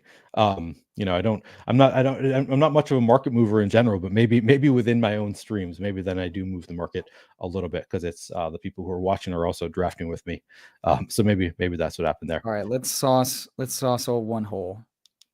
Sauce the old one hole. Did Blake ask for it? Yeah, he said rip me apart, which let's do it because he screwed us at that turn. No, it actually I'm gonna rip another man apart for us, but it's gonna be for money off camera. Yeah, right. All right. Do you want to read this one off? Yeah, sure. He got a 2682 build with Jaden and Kirk. Love to put literally all of my eggs in the same week 17 game basket. What could go wrong? Kenneth Walker, Najee Value, very nice. Austin Eckler, Braylon Allen, Roshan Johnson, Will Shipley. Holy God, just a bunch of plotters. And boom bust runners. Sure. Holy crap. I mean, they're stacked, but like, I'm worried about your team's ability to put up any points and get any snap share above 30% after week 5. He's got Kenneth Walker. I mean, would it surprise anyone if Kenneth Walker lost out to Charbonnet just for being like the success rate passing down guy with a new head coach and new OC? Like, I think the roles are much more ambiguous than the market is giving credit for. Pricing Walker in the 60s and 70s, and there's no reason they shouldn't be doing this is again, new head coach and new OC. We have no idea. Like, I know the GM is still in town, but the GM does not dictate like game day play. So I'm playing it through Charbonnet because I think Kenneth Walker's price with a little Kenneth Walker and Charbonnet should probably be doing what Harris and Warren are doing, which is like going much closer together. Like, hell, it should be Connor and Benson from we don't know what role they're locked into. I know Walker's got like the home run potential, but if they decide they want someone to keep them on schedule in a Ryan Grubb, like timing, passing efficiency, it wouldn't surprise me. Walker's fine, but we've had no indication how he will be used yet. And we know that Charbonnet has like a passing role, and this offense is going to run the ball, but also emphasize the pass. So I'm a little concerned there. All right. I'm more into Kenneth Walker than you are. But I mean, you make some good points that maybe the role is not as much of a sure thing as we are hoping that it is. Those of us who are drafting are hoping that it is. But yeah, you certainly made some good points there. And then as far as wide receivers, I will scroll down for you. Yeah, he started off with very nice Lamb, Evans, Smith. My man just building unique out of the turn, reaching on Worthy. But you know what? You did it over Hollywood. So I gotta tip my cap to you there.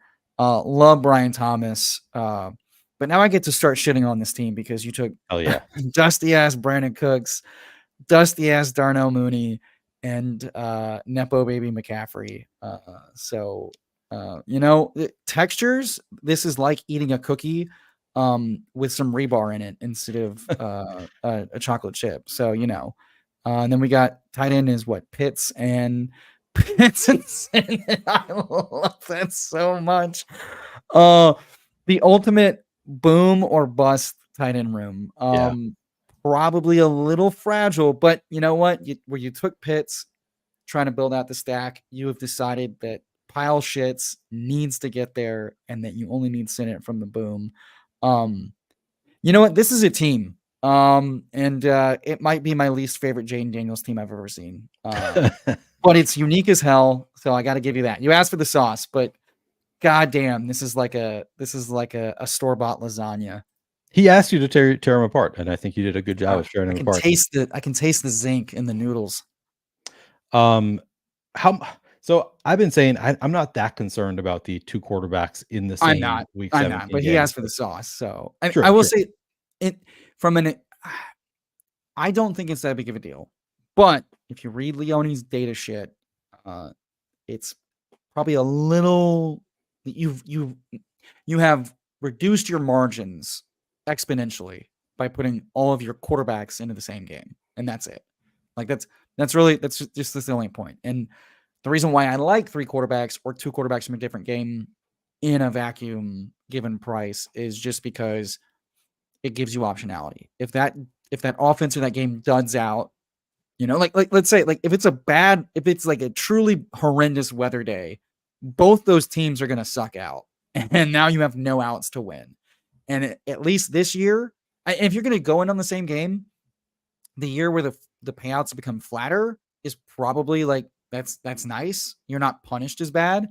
But I like having a little bit more margin. Like the team that won last year had margin because they had 3-6-6-3 and they stacked up multiple games with multiple different pieces. You want to give yourself the most amount of outs in the finals, and so by having only two quarterbacks from the same game, you just reduce your margins. It's not the worst thing in the world, but it's if I can avoid having that, especially like with a Kirk and to be fair, if you're gonna do it, this game, I like this game a lot from pass rate and pace, so it's probably not too bad. And this is probably a dome game, isn't it? Is this at Atlanta?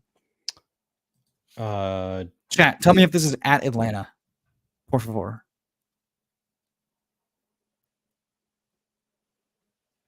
Oh, look up the Rondale Moore, and that'll tell us. Yep. No one took Rondale, right? Sickos. At Washington. Oh no, it's not a dome. Okay, so the worst turf in the okay, one last sauce to your lasagna from Walmart. I'd love to put all of my eggs in one basket of the worst turf in the entire NFL. Oh man, when Jaden rips his knee in half on that turf in the first half, it's gonna be brutal. All right, so you do have some concern with the week. It is definitely it's a tiebreaker for me, not trying to have both quarterbacks in the same week 17 game. But it's at least he does have two quarterbacks as opposed to like the people who just draft one quarterback. You still have some. Oh, the one optionality quarterback there. people need to find God. That's so dumb. Yeah, I'm not a fan of the one quarterback thing. Yeah, Jaden McDaniels, love of my No, okay, life. that's an elite riff. Now everyone will be the same speed as Eckler. That is hilarious. That's 5D chess. Play on the turf that slows everyone down to the same speed as dusty ass Eckler, and then what are you gonna do? But now it's just a muddy slog of a game. No, it's a nice team. I definitely wouldn't build it. But I like McCaffrey at that cost. That's how you save it. You're like Mooney, please just get McCaffrey there. So it's fine. Blake says he hates having one game. Got screwed Corner there. F. Corner All fucked right. there. I've never heard corner fucked. This is an adult stream. We can. Oh yeah, we're more than 5 minutes in. We're good. Yeah. Right. All right. And the other thing that I wanted to ask, Blake. So you took. I know you didn't like the Brandon Cooks, but Blake was lamenting earlier that that somebody took Dak from him. He wanted Dak, is why he was forced into that. So was that a revenge pick for you, Blake? Were you just like, fuck you, you're not going to get anybody else from Dallas because you took Dak when I wanted him? Dak goes at 90. See, I don't have an issue with this. Dak with just Ferguson here, with the potential. I do it all the time. Yeah, I do that all the time. When in doubt, if I can, I talked about this on our Fantasy Sanctuary stream with John Monday of like, at the end of the day, quarterback tight end stacks are priorities just because if tight ends are so touchdown dependent that like stacking them with their quarterbacks is probably like the best move you can do with your tight end specifically, so that when those touchdowns line up, you're getting massive spikes. Yeah. All right, I'm going to get in right now to another draft. I thought about just entering it without saying anything, but people have plenty of time to get in. So if you want to draft with us, plenty of spots left.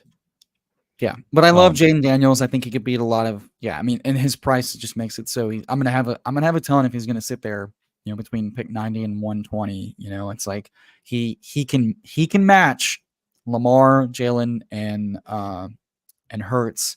And I've been doing that thesis with 6th round Hurts and Kyler, 8th, 9th round Kyler.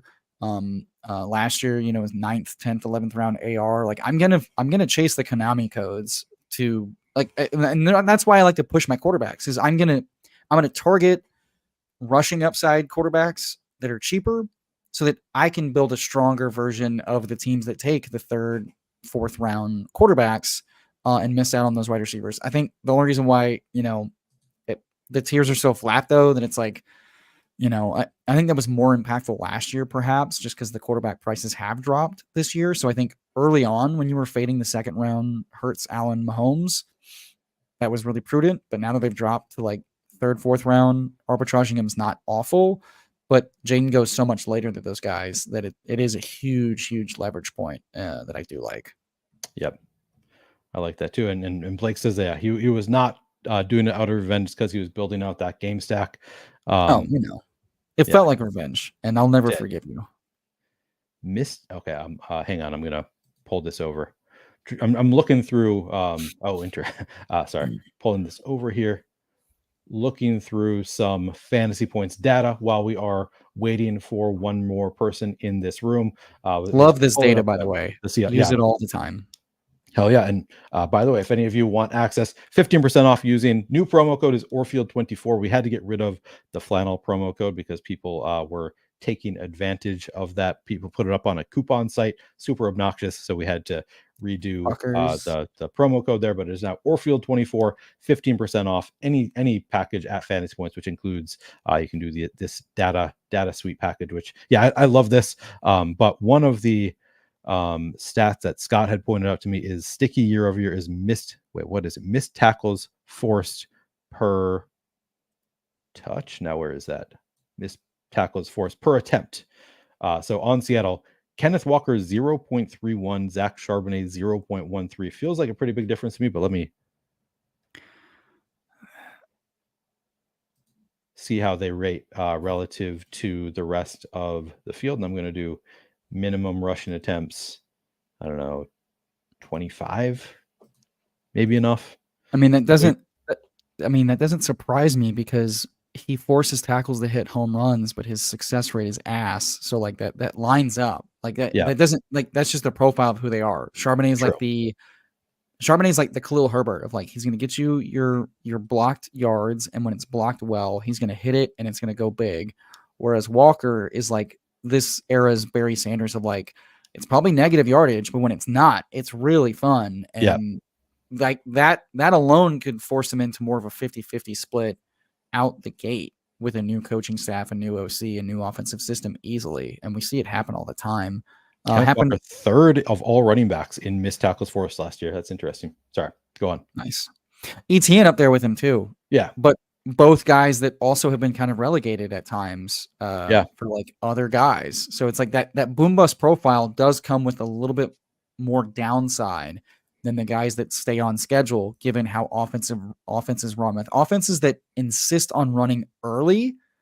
They will be tempted to go to the guy that gets the 4+ yards so that they're not like after instead of running the ball 2 consecutive times, they rather just shift the guy more likely to not lose yards and put them in a 3rd and 10 situation, which is very back ass words. I do think McDonald and Ryan Grubb probably operate smarter and more efficiently, but the smarter, more efficient mind in my head is we'll also have the guy that keeps you on schedule when you do call those runs. And then Walker's more of that, like, we've set up this play to like your 2nd and short, 3rd and short would be my Walker plays, and Charbonnet would be my long distance plays if I was doing that from just like a macro standpoint. Sure. I mean, we can see who falls to us here. This is by, I think ADP is the same as rankings at this point. Who's the player you're lightest on in the 1st round, Neil?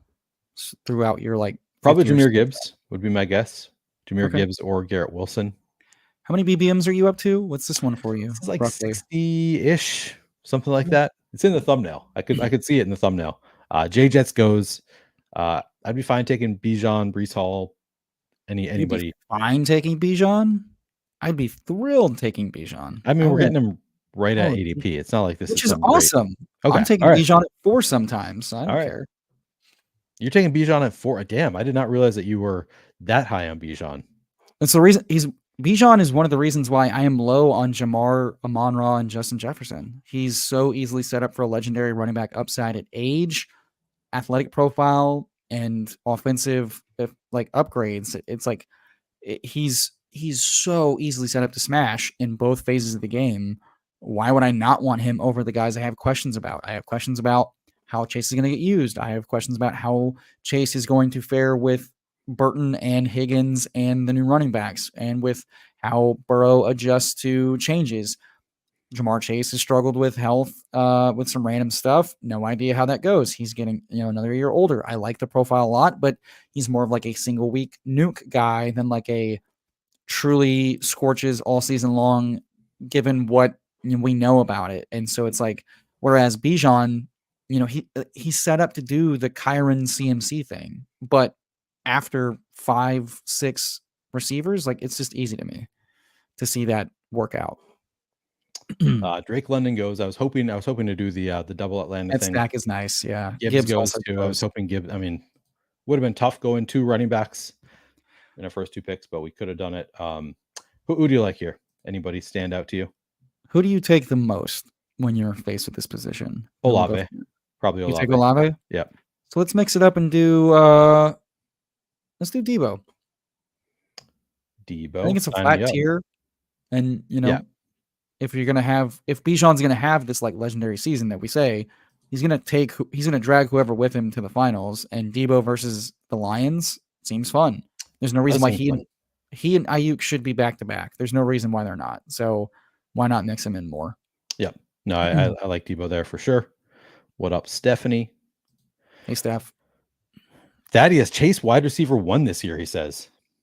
That's kind of a hot take. It's not that hot of a take. He goes as the wide receiver 3. So yeah, if he does it, like no one will be shocked.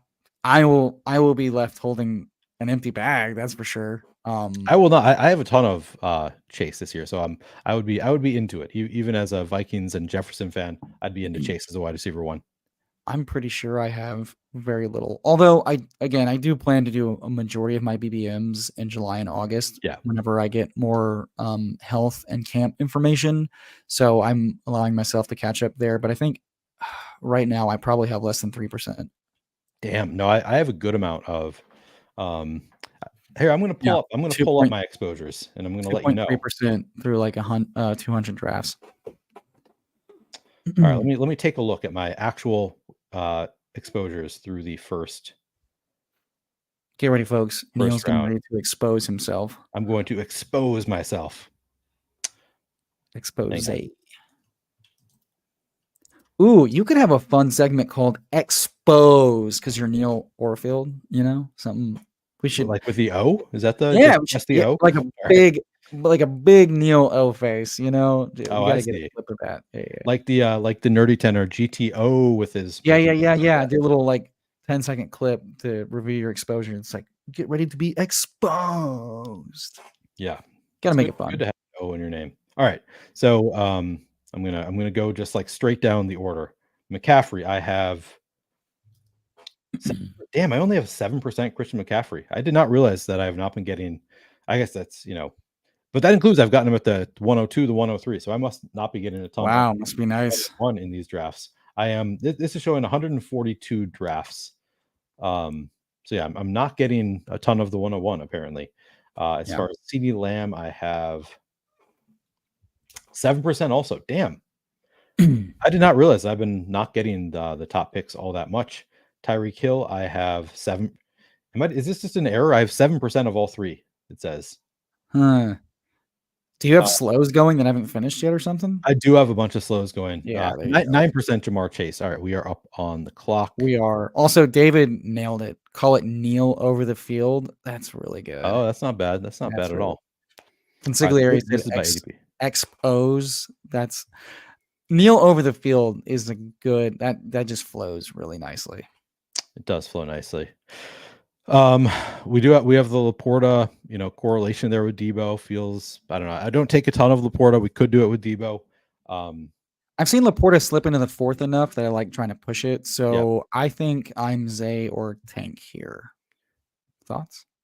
Yeah. Yeah. I'm What are not my taking thoughts here?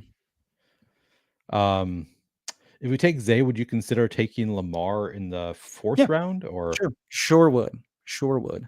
all right, I'm fine with that. I like Lamar Sure. quite a bit. So Gretch was up early this morning on the Discord and also to his slow draft live stream, and reminded us that last year marked a shift in how Andrews was utilized, more as a slot and less as an inline guy, and even before the injury, targets per route run and like share of the offense dipped, and and Zay's role grew as the year went on, and Andrews is older. He has seen now like a personnel shift. Like the Ravens are under Monken, the Ravens are utilizing more like 3 wide receiver sets, less like 2 tight end and heavy bunch sets. So which is gonna reduce how often the tight end is utilized as like the wide receiver one, for those kind Yeah. of ceiling games. So in that thought process, I've been chasing Zay as like, hey, year 2 breakout, exciting offense, and he showed like a lot in the playoffs as far as like deep rapport with Lamar. They talked about getting him more of that deep stuff. They talked about Rashad Bateman being more of like a Keenan Allen, like short A dot guy, where Zay was kind of like that do nothing half PPR like scam stuff. So at that point, I kind of want to chase. Okay, so what if Zay is like the true number one in this offense, not just the wide receiver one, Sure. and Lamar might be less of a impact player if that role does stick. So you want to send it? Let's do it. Hell I yeah, brother. will be if Mark Andrews falls back to us in the next round. I would still click it. Oh yeah, no, absolutely. At Because 50. that value is like I think at that point he's probably also preferred to some of the wide receivers. Yeah. But I'm just saying like the folks that are like giddily, and I've been there a couple times where I'm like, oh, got the Lamar Andrews on the turn, yada yada. Like it's cool, it's fine. But we probably need to adjust our priors from being like 2 years ago Andrews, where he was like the engine of the offense, and he's now a cog in the offense. Interesting. And I know that's rough to remind folks that It's love. not what I want to be hearing because I have a lot of actually. I can since I've got it pulled up, I can look up how much Andrews I have. I have Yeah. 19% Mark Andrews right now, Holy so that's shit. not what I want to hear at all. Well, I mean, But I'm hoping that he all just all of that said, he can still spike as like one of the few big body red zone guys. Like especially like let's say Henry at age finally hits like an age cliff, struggles efficiency or with health. yeah We've seen his big body crumple his foot before. He's so big and strong. His foot imploded beneath himself. Andrews is like one of the big body red zone guys. Like he can yeah still get there on touchdowns, but like as far as like the like Kelsey-esque like engine of the offense thing, maybe that's not as much in the cards. But all that said, his price has never been, it hasn't been that cheap in like what 2 years. So like 5th round Andrews kind of mitigates some of that, but kind of why I've been chasing like the McBrides, who could be like engines of the offense in yeah as far as target share, yards, and touchdowns go. And Laporta kind of the same thing, just price being a little tough to stomach. yeah. So you are very in on Trey McBride. It sounds like because you're A not in lot. on Kincaid. Laporta is a little bit too early. Yeah, Yep. I like Yep. McBride quite a bit also. But yeah, I definitely have the most of Andrews. I have 16% McBride, so actually a good amount there also. Yeah. I Um, mean, it's hard. Like his profile is so awesome. Like if the offense booms, he maintains like his. If it like he could easily be the 1B or 2 in that offense that's scoring a lot, being really efficient. And if Connor does get hurt, I think he soaks up the targets more than Trey Benson does because Trey Benson doesn't profile as like an every down workhorse guy. sure. And McBride has that connection and rapport with Kyler, and just his profile's awesome. Any guesses who my most exposed player is overall? Ooh, that's a good question. I'm gonna say Palmer just because it'd be funny. It would be funny. He is on my first page as far as Okay, all right. he is not my most exposed player. I'll give you a hint here. It is a running back, and you know that I like this player. Oh, and it's Khalil Herbert. I It had a is feeling Khalil he's a Herbert. running back. I do have 30% Khalil Herbert. We are I on like the it. clock. like it. We could take Pitts, throw him on with Bijan, or No, I think Godwin. we need to grab a receiver probably. By ADP, it's Ridley, Worthy, Godwin. I don't want Ridley. It's probably Worthy, Godwin, or Rome. Who do you like? Anybody here out of those I think guys? Godwin for me from that group. Let's do Godwin. He's Think got that Dallas week 16 out. That feels nice. in part because we already have Lamar, so I don't think that I want to be taking Caleb. Like I'd rather push my next quarterback potentially.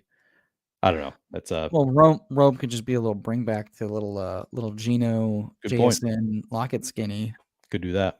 Oh, I hate JSN. Well, you hate JSN? I'm I like, hate his price. I hate his price. I wish he was he and Watson. No, actually, no. Watson probably deserves to go above him, but like him and JSN and Deontay need to be like right there with Lockett and Sutton. It's ridiculous that they're not.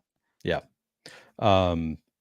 BKS with predicted Rico. Rico is actually my number 2 now. I think he at one point was my highest success player. I'm now down to 24% Rico Dowdle, who again he's not somebody like Khalil Herbert I'm actively targeting where he's going in drafts. Rico Dowdle, I don't actually feel like I'm that into it. It's just like he falls past ADP so frequently when I need a running back. I'm just like, all right, he looks like the best available. So just like where he goes in drafts, I end up taking a lot of Rico. I mean, it's an ambiguous backfield with a really good team. Consigliere, what is McBride regressing from exactly? Like he underperformed in touchdowns. So if he regresses to the mean there, he overperforms on that. The target share stuff, like Hollywood and Michael Wilson, I know not like fantastic, but like what's keeping like Marvin Harrison's in town, but Marvin Harrison's not going to see a 40% target share. If Marv sees 20 to 30%, we're like, whoa, holy shit, he's that guy.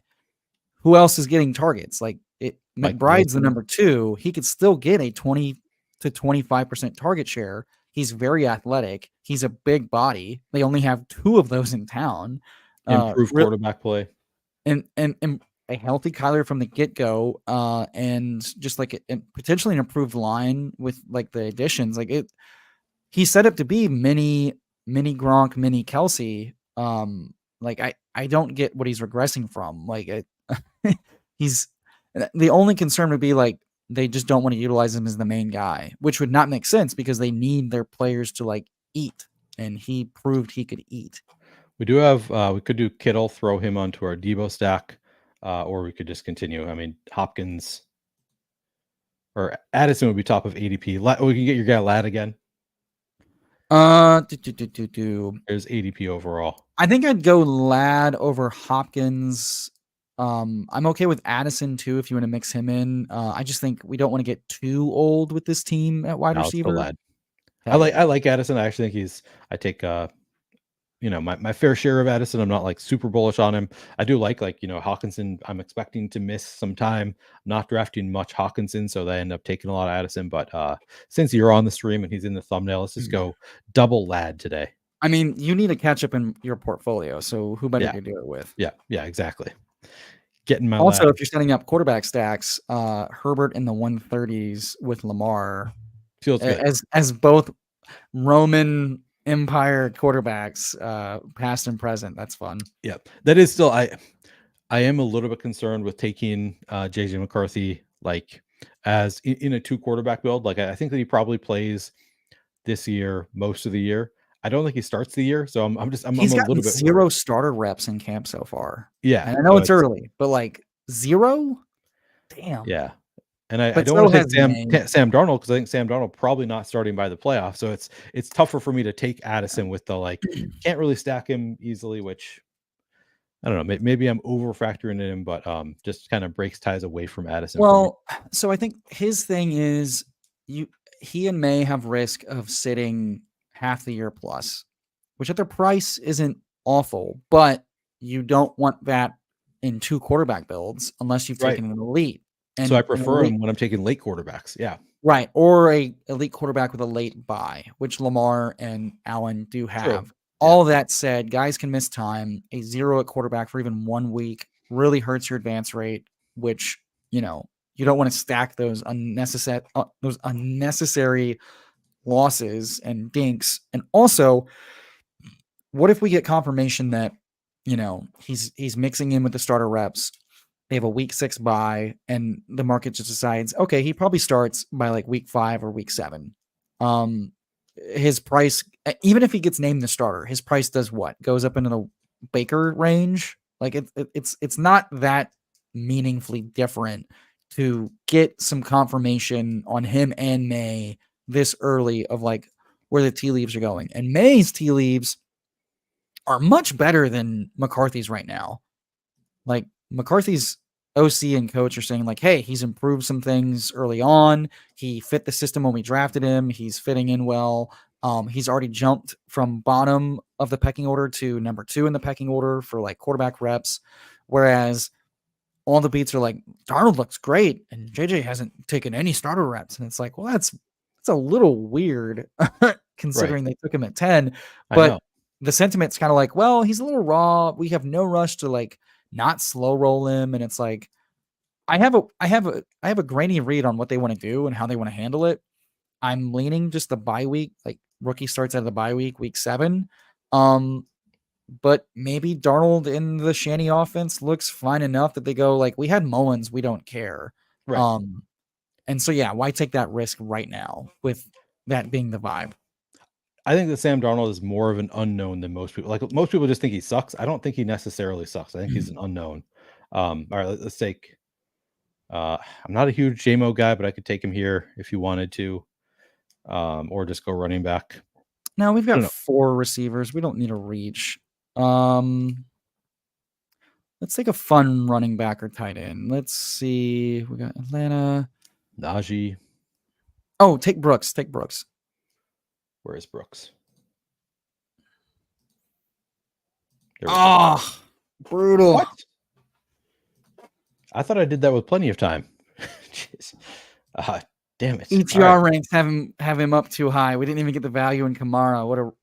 What a gut punch. Oh well, maybe we get him coming back around. I don't have a lot of DeAndre Swift. So I guess that's that, but whatever. Yeah. That is. You didn't want to bear for Caleb? Get ready to learn Caleb, buddy. Yeah, right. Ugh. No, gross. We're not doing Caleb. We don't have any Bears receivers. Nah. I'm not doing quarterback with running back sacks. No, I know. It was a okay. joke, Neil. Good.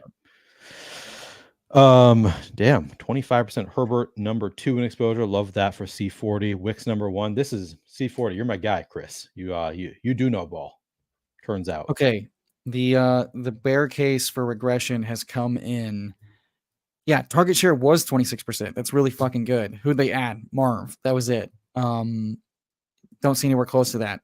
How not? Do you think everybody else is getting 15? Like Michael Wilson is getting like what 18? Connor's getting 12. Zay's getting. Dortch is getting. Dortch figures to be like a efficient guy, not a target earning guy. I don't know, man. Like it's when someone's proven they're very good and in a full-time role and they've added a single piece to the offense to be good and the coach speak is good, I'm inclined to believe he's very talented. Here, right? Brooks came back. Yeah, may as well. Yeah. You know what? I can forgive the Swift auto if he's just a vehicle for Brooks coming on after the first few. That worked out pretty damn well, I think. Yeah. I just want to. He always seems to go early, so I'm like, if I have anything with Tampa, I may as well take him, and because I'm fine getting Brooks with any of that other tier of the Najee, Warren, Moss, blah blah blah, like Connor, whatever, versus risking Brooks not coming back and potentially having 2 dustier running backs. But yeah, also the yards per route run very good. It's not likely to take a hit in a similar offense where there's just a better receiver. Like you're swapping Hollywood for Marv, and Hollywood got decent targets throughout the season when he was healthy. Just he wasn't very efficient with those. So I don't see how that truly dips in a hurtful way instead of grows, and then let's say he regresses to like 26% target share is high. He could still regress by 3, 4, 5%, still be 20 or higher. That's very good. His yards per route run, like, I don't know. I can't say for sure those are going to take a hit. even if that comes down a little bit, like that's a really good target yards per route run to hit in and of itself. Like, did Kincaid hit that? I know you have 0 Kincaid, but like those are very good marks in his first like full-time action from week 8 on. And then full season, he was able to earn multiple red zone targets each game. So even if those are just volatile to the upside, like Laporta's was, then he hits. And the other thing too is like Kelsey's old as fuck, and they've talked about managing his workload, and that's a concern. There's no concern that they're sitting McBride or they're limiting his snaps below 80% that we have any reason to be concerned with as of now, outside of them just trusting the veteran during the shitstorm of Clayton Tune starting, so I don't know. That feels like fairy tale FUD more than it does like real concerning FUD. I'm open to being wrong, but the talent tells me trust the talent, and just an offense if the offense scores more and the passing game is efficient, which it wasn't with Hollywood, but it could very well be with the, first overall wide receiver in the draft, then I like the odds. We could go Rashid Shaheed here. We do have Josh Palmer sitting there. We do have Lad McConkey, so we could build out that double stack. Let's build out the double stack. I prefer Shaheed, but let's get the Chargers boys in town and set up a potential double stack. Love it. All right. I'm amiable. I've been talking a lot. So I think I might prefer Shaheed like in a vacuum also. I think I have him in the same tier. So I'm not taking a huge stand between those two. Josh Palmer and Rashid Shaheed. I will say when I was really high on Josh Palmer, it was when you could do like Josh Palmer and Justin Herbert pretty consistently at like picks 132 and 133. Right. Where he's gotten to now, I'm not nearly as bullish as I was at his previous ADP. So I still take it sometimes, but now it's like, okay, now he's getting to the point where it's like, okay, you could take an elite running back or take the shot on Palmer, as opposed to like after that elite running back tier is off and you're choosing between Josh Palmer and Darnell Mooney and like or players Cooks that really exactly. Yeah. And Shaheed feels like a more locked in wide receiver 2 in an improving offense than Palmer does. Like you're hoping Palmer is like the wide receiver 2. We don't know that for sure, right? Like this staff could insist on trying to make QJ work and rotating Palmer and Chark. Like we don't know. Greg Roman offenses are weird. Harbaugh is a weird philosophical guy. So yeah, this ADP kind of like he's definitely the wide receiver 2, and he's definitely going to see a lot of work. Well, and could be the wide receiver 1. I think is also the people like part of the ADP is like we don't know for sure that Lad McConkey is the wide receiver 1. I know you disagree with that take, but I think it's within the range of outcomes. All right, do we want to go another running back here? We are at 135. We don't have a tight end. We could go Dallas Goedert as our first tight end. We don't have any Dallas Philly correlation. No. Let me see the wide receiver tab real quick. See if we want to. Here's I think I'd take Myers here, honestly, because we have 3 we didn't want Swift, but we have 3 running backs early. So I like taking 2 guys in this tier, and we got 2. We got Palmer and we got Myers. So I like that a lot to buy us flexibility throughout the rest of the draft. Considering we did take 2 early detours in Lamar and Bijan. Yep. We have late outs too. We could do Schultz as a Houston bring back for Lamar, or we could throw on Likely later if we wanted to. Schultz falls enough that I like just push him around and seeing how far he'll go. If he makes it back, we take him at some point. Yeah. Yep. Same. Like I don't love Schultz anymore. I drafted a lot before the draft, like before Diggs was there and stuff, and now it's like just tanked all that. But now I'm just not trying to get a ton more at this point. Yeah, I think Kmet should be going over him, and he's not, and I think that's wrong. Because if you have the same concerns you have with Kmet, you should have with Schultz, except Kmet looks like a better player, athletically and efficiency wise. But for whatever reason, Kmet's falling to like the 140s, 150s, and Schultz rarely falls past like 130. And I'm like, Kmet's the better player, and Keenan's much older than Diggs is, and all 3 of these guys, well, not more, but Keenan and Rome are already having like hamstring stuff in their profiles, and Waldron has decided that is worse than being a worse player. And I and by like a wide margin. And I think that's wrong. Sure. Wait. We got to restart the draft for Texas politics. Run it back, guys. Run it back. Wicks goes at 125 to Freshka. Freshka knows ball. I think Wicks actually fell pretty late in our last draft also. So maybe the FUD has died down there, or not the FUD, the hype has died down a little bit. Yeah. If I don't have love or anything Minnesota, I'm not rushing to add him at those prices, considering I do like other players like standalone wise more. Do we want to take Herbert here? Push it? Let's see the board. I'm seeing 2 and 1 quarterbacks. So does anyone else have any reason to take him? To take Herbert? No, because we have both Palmer and Ladd. Yeah, the Sutton team though. What's their quarterback situation real quick? The Sutton team. Okay. They have Hurts. Let's push Palmer. Let's take one of the Cowboys running backs. I take Dowdle almost every time when they're both available. I'm not sure that that's right though. It's just I mean, I guess that's not true because Zeke has the earlier ADP, so sometimes I break the tie there. I like Dowdle better, like in a vacuum, but I'm not that confident in it because I wouldn't be that shocked if Zeke is just like they trust him, they're going to let him go like until the wheels fall off. Yeah, I think especially in the red zone, that's kind of what I'm expecting, but we don't know that for sure. And I think we took the dustier Swift, so I'm very fine breaking the tie to like maybe the younger breakout Enrico, who was a little bit more efficient, if not the same. Yep, yeah, I was worried there. the Sutton drafter might decide they want to do QJ and I suppose and Palmer as the bring back, but going Zeke if they take Herbert here, it's just ridiculous because taking an early quarterback, I do like to try to push it, just squeeze out another player to help offset the draft allocation aspect. Yeah. Yeah, I guess if they had gone QJ here, I'd be worried about it, but would be weird on the team. We're all set.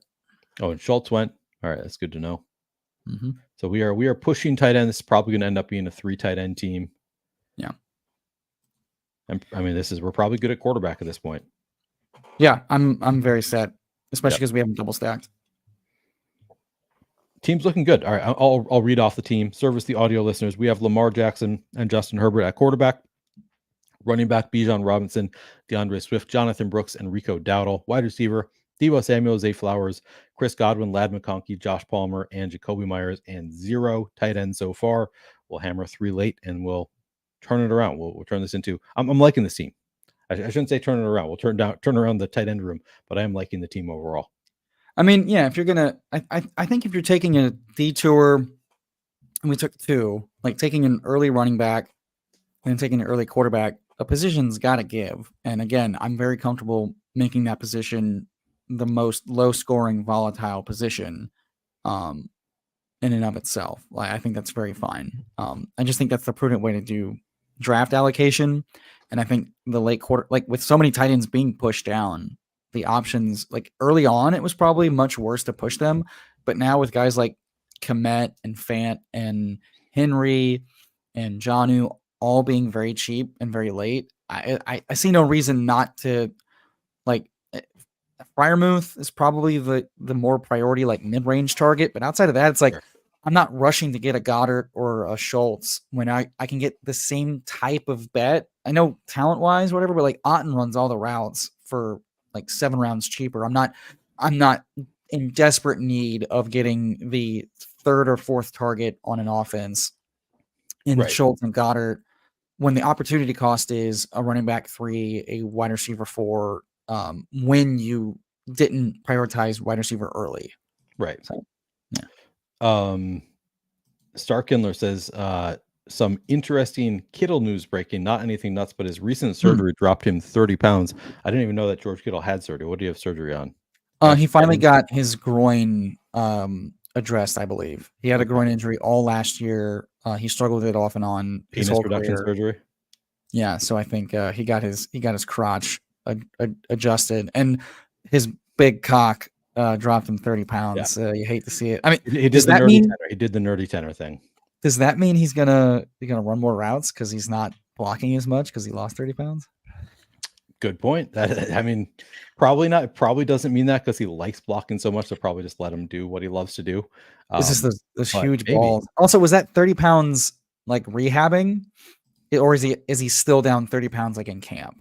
That would be right. I find that a little hard to believe. Kamek goes. All right. So right ADP here. And then you can leave Hawkinson. off I the mean, quarterback. do we want to? I take so little Hawkinson. I mean, we're gonna have a 3 quarterback build, and at this price, He's off. I think there's a tier break here. So I think yeah, let's take Hawk. It's gonna be a 3 quarterback build. He's 3 gonna tight miss end build. he's gonna miss at least 6, more likely 7 to 9 games minimum. So like that's a lot to miss. But at 152 in a build, we're already punting tight end. It's fine. I saw somebody, a Vikings, I don't want to say beat reporter, but a Vikings writer of some sort today, put out something saying like, I expect he's Hawkins is going to miss a good amount of time, but I still wouldn't bet against him getting 1,000 receiving yards, which That is was just insane. so Like that's like, okay, you don't understand stats at all. If you're saying no. you're expecting him to get 1,000 receiving yards, that was pretty Sigmund funny. Bloom retweeted that, and I had a reply written out that I'm like, that's really impressive since he's going to miss 7 games. And then I was Right. like, you know what? I've said my piece on this. I'm not going to keep like it. Rice is ADP, so your teams are more dead than mine. I don't care. Also, Yeah. I do have to say, after rereading Starkindler's comment, nice. You did put in nuts and dropped and like, yeah, well done. That's a well written comment about dropping nuts. But yeah, it's That is funny. underrated aspect for Kittle is that, you know, he struggled with that groin injury all year and only really missed out on like the touchdown regression stuff that Kelsey and Andrews also per game did. So this could be the healthiest season Kittle has had in a long time, health wise, potentially. All right, we're at 2-4-6-1. Do we want to go? I like McLaughlin. I like Vidal a little bit. Vidal a little bit. I have very little of him, so I think probably makes sense in this build. On a Herbert team. Yeah. Herbert team where we've not addressed Gus, and I don't want to be talked into J.K. Dobbins at this point. I hate the Vidal price, but in this build where we took Bijan, sun run season, in week 17, it will not surprise me if they've just decided, JK is struggling with any juice. Gus is much like Gus last year, late in the season, not a lot of juice. Give the young kid with juice the ball and see what he's got. He could have a role early. I mean, just Gus struggling with injury right now. Dobbins, who knows how his recovery is going to go. Even though he says he's healthy, I know you're not a big believer. You don't trust it with the Achilles. So Vidal, for all we know, could come in and have a role pretty early on. Or I fully just expect this. This screams like a team that signs a veteran mid camp or right before week 1. Quite frankly, which is why I don't love the Vidal price, because I'm like, he should be closer to like Bucky and like Foreman and like that ilk, because like we're seeing like Wright and Algier, like those are like a little bit more clear cut paths. I don't love Ray Davis's price either, but like these are like likely RB2s or a running back in an offense that can like just pop. Whereas I don't know, it's I don't like the price, but I'm trying to tell myself like round 14 plus, it doesn't matter too much. It's just about what you're building. So I feel like Vidal, I mean, if you talk about swinging for upside, going for those home run picks, I feel like Vidal is the likeliest in this range to be the running back one, like to be an absolute home run, just like, Gus's injury is a real thing. Vidal takes the role while Gus is recovering. Doesn't have I think that's an ambiguous room where he could just take on that running. Whereas like Tyler Algier, I know a lot of people love Tyler Algier where he's going. He's straight just a handcuff. Yeah, he's entirely handcuffed. It's all contingent upside with Tyler Algier, whereas Vidal could have just like massive standalone value. I'm not expecting it, but he has a clearer path to it than Tyler. If his draft capital wasn't so shit, I'd be more excited. I know. I'm trying to be very cognizant that like the upside's very high, but the floor is like a trapdoor. It feels like. All right, Khalil Herbert goes. I do love. I Go don't ahead. think we can afford to take Likely with Hawk because Oh, that's you think we potentially need? lots I of zeros for the I first mean, few weeks. Noah Fant. But let's play the ADP game. I think maybe we need another receiver. Let's do God damn it. Franklin. Pop. Yeah. If you got Pop, cool. I don't know if I did. I got You him. All got right. him. Nice bring back. Good call. Good call. I was struggling to be like, what the fuck do we do here? This sucks. Yeah. This range sucks. No, I think that was the right play. Yeah. I mean, do you think Likely is just a zero from the beginning? Like I guess I have some hope that he is involved even while Andrews is healthy. They talked about getting him more work and being a part of the offense. The problem is they run 3 wide receiver sets, so they'd have to like change to more 2 tight end sets, which they're not likely to do after keeping Bateman and bringing in Tez Walker. So it's like if he gets more work, but it's like 30% snaps and 2 targets a game, what is that doing for a team with a definite zero for Sure. minimum 7 weeks? Like that's where it's tough. If we weren't taking an automatic zero for more than first 4 to 7 weeks, it'd be a different conversation. But and then Gretsch also noted in his analysis that Isaiah Likely not that good. Like when he was in full-time role, he was not topping 40 yards a game. So like it's not He a was not great as good as I overall. expected when he took over with Andrews injured last year. Yeah, he was a little It bit was better. all touchdown bet. Noah Fant here. I wouldn't hate. Correlate at all? No. Yeah, let's do To me, he yeah. feels like maybe the safe or Janu actually. We could go. Yeah, I prefer Janu. Let's go after the better offense and better role. Yep, I like Janu there. I think Oh, he's a same bye week good as TJ. stash. Damn it. Well, whatever. We'll take a TJ's third. gonna miss that bye week anyway, buddy. Good point. Good point. That's a very good point. Yeah, that bye week is his best bet to play week 7. Yeah. Even then, if I remember, I've done this timeline like 4 times. I think his literal like earliest return date is like the night of I think week 7 on a Thursday night. So he'd be like technically starting on like a short week of like his final week of rehab. And I don't know if they're going to do that, but like that's his earliest time to come back. And they could do like the Mark Andrews thing where it's like, oh, he's going to play. And he plays like 20% of the snaps and sees a target, right? Like there's no, if they're going to slow roll McCarthy, there's no reason to speed up Hawkinson's recovery from his injury. So yeah, week 7 is like the earliest, and even that's like right on the line of like the minimum that they would want him coming back from like a historical data standpoint. Yeah, that's a good call. I mean, as I said, I'm actually curious now that we're talking about him, I'm curious how much Hawk I have because I feel like I like basically never take him. I want to fact check myself since I had it open. Let's see. Underdog wants to know if I'm a fan of Underdog. I'm trying to You a vote real yes. fan? It's just not letting Hardcore. me. It's not even letting me answer the yes. So I got to refresh. Dude, getting push notifications for anything that's not my pick So drives frustrating. me batshit. Yeah. Like I'm trying to do something on your app. You pull this up and then it like freezes the whole damn thing. All right, let's Do see. better, Underdog. Do better. Yep, I have 0. It says 0%, but $25 spent. So I must have taken him in one of my one of these stream drafts. Must have taken him in a Best Ball Mania draft. Who are we talking about? Hawkinson. So this Ah. is my second share of Hawkinson.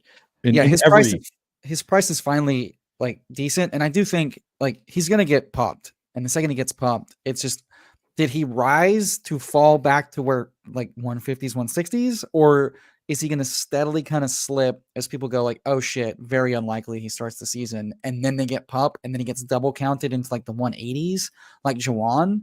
And I'm thinking if Jawan can fall with like, oh my god, when's he gonna be back? Because his median, Jawan, is like missing 2 weeks. So, and Hawk's going to get popped. So it's like, if Hawk's going to be able to fall in like the final 2-3 rounds, then I think, yeah, I'm not rushing to get him because he should be free. Yeah. Maybe one more running back and one more tight end. I don't know. Let's see I think we probably need to take Tez Walker and a tight end. Is my thinking. Do we have just Zay? Okay. Yeah, it's just Zay. I'm And I surprised think, to hear this from you of all people, the skinny stack guy. well, here's my thought process.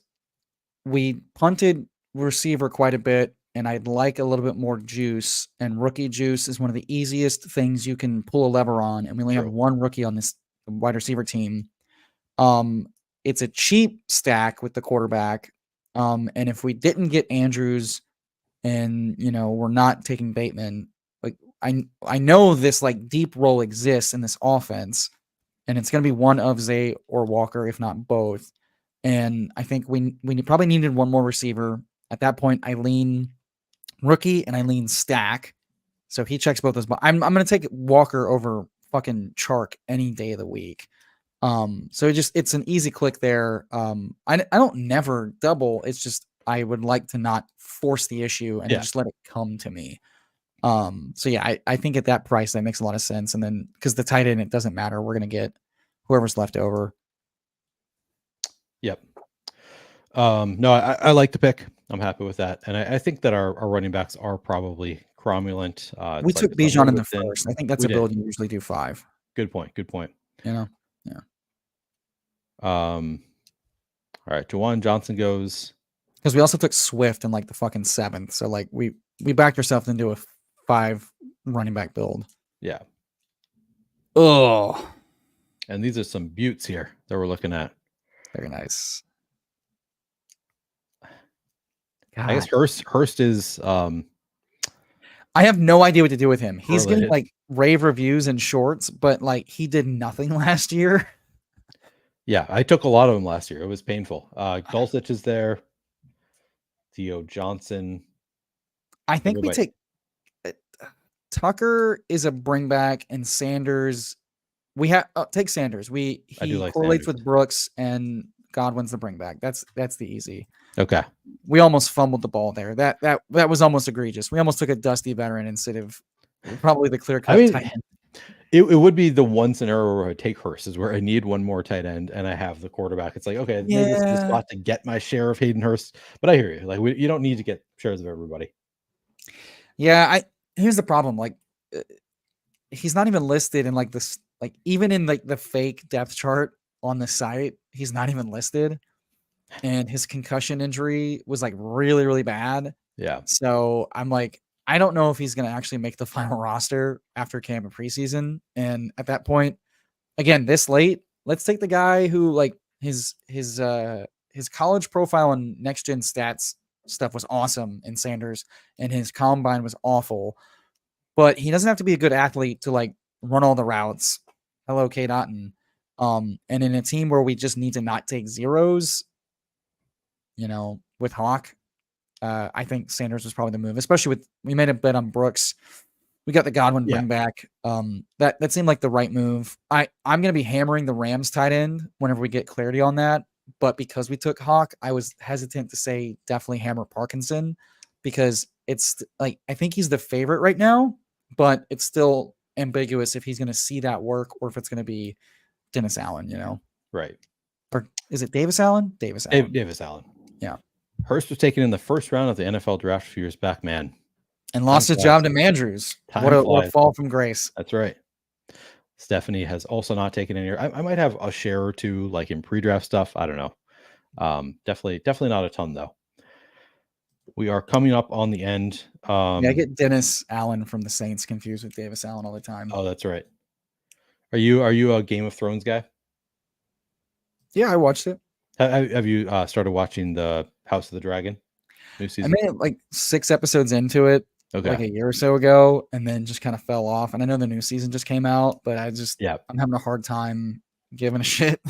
I was so obsessed with Game of Thrones, like the original series, that I'm gonna watch it like inevitably. It's been pretty good so far. Like I don't give a shit as much as Game of Thrones, but I enjoyed the first episode of the new season. Ended up enjoying the first season for the most part of House of the Dragon. Just on my mind, because I just watched it last night, the first episode of the new season. I thought about doing the thing which I did for a lot of Game of Thrones, where I rewatch every previous season for the start of the new season. I didn't end up doing that, so it's kind of like a lot of trying to remember what the hell is going on for episode 1. Yeah. I wanted to like it. It didn't. capture my my interest as much as the first 2 seasons. Like Game of Thrones, I got like very invested in the characters and the Yeah. storylines. But I worry that like slow rolling the prequel doesn't make as much sense. And then also like Right. that final season was like it left such a bad taste in my mouth that I didn't have I know. patience for I a know. slow roll. Yeah. And I think that's probably what turned me off. Yeah. I hear that. I'm Um, going back and watching Whose Line It Is It Anyway on Max with my wife, like the I've never original watched it. Never episodes. watched Whose Line It Is It Anyway. What? Who's the host of that one? Drew Carey. Okay, that's what I thought. Okay. Yeah. Yeah, I don't think I've ever seen it. That's it. It's just like a talk show though. That's an interesting thing to rewatch years later. Well, it's it's like a speed improv. It's like SNL Oh, okay. with like we don't say no to any skit. Right. It's like improv SNL with some Interesting. fantastic comedians. So I watched it a little bit growing up, and we've been rewatching that every once in a while, amongst other stuff. I allow me to sound older than you for a moment. Yeah, let's hear I it. finished my 4th rewatch of MASH. Damn. Okay. Yeah, I watched love that when I was younger. Yeah, since I finished that, and then we finished. We're all caught up in a couple of our other like shared shows. Right now, we watch like 2 episodes of Whose Line Is It Anyway, and then an episode or 2 of Naked Attraction, and then we call it a night. That's like our current thing. It's funny that so everybody in chat is like, Neil, what are you doing with your life? Who said that? Neil, what are you doing with Peace says, what are you doing with your life? Consider improv show. Stephanie, improv. Whose Line Is It Anyway? Great. They still tour. It's amazing. Like everybody's super. I didn't know they still toured. That's incredible. I've like never heard anybody talk about this show. I wasn't even sure what you were talking about. And now everybody in chat is like, oh yeah, that's a great show. So I don't know how are we shocked that the guy from St. Paul lives under a rock? No, I mean, I watch a good amount of TV. I guess I don't watch that much like live TV. Like I don't watch a ton of, and I'm also not like, I think I would enjoy an improv show, but I don't like seek out improv in general. I finally saw my first improv live. What's it? Maybe earlier this year at U of H with oh shit.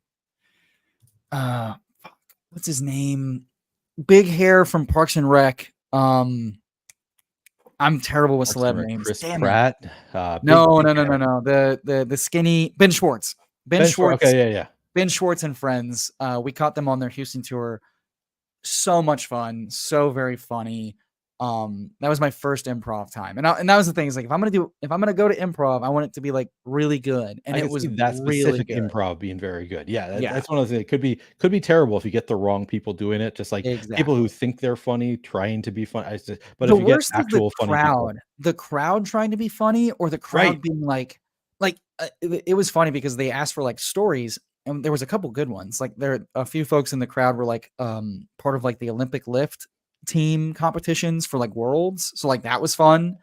But then they were like, hey, we need like a good give us a good story about like a love at first sight or like a meet cute. And this chick had a god awful story about how she met her boyfriend who was a barista who was too shy to talk to her.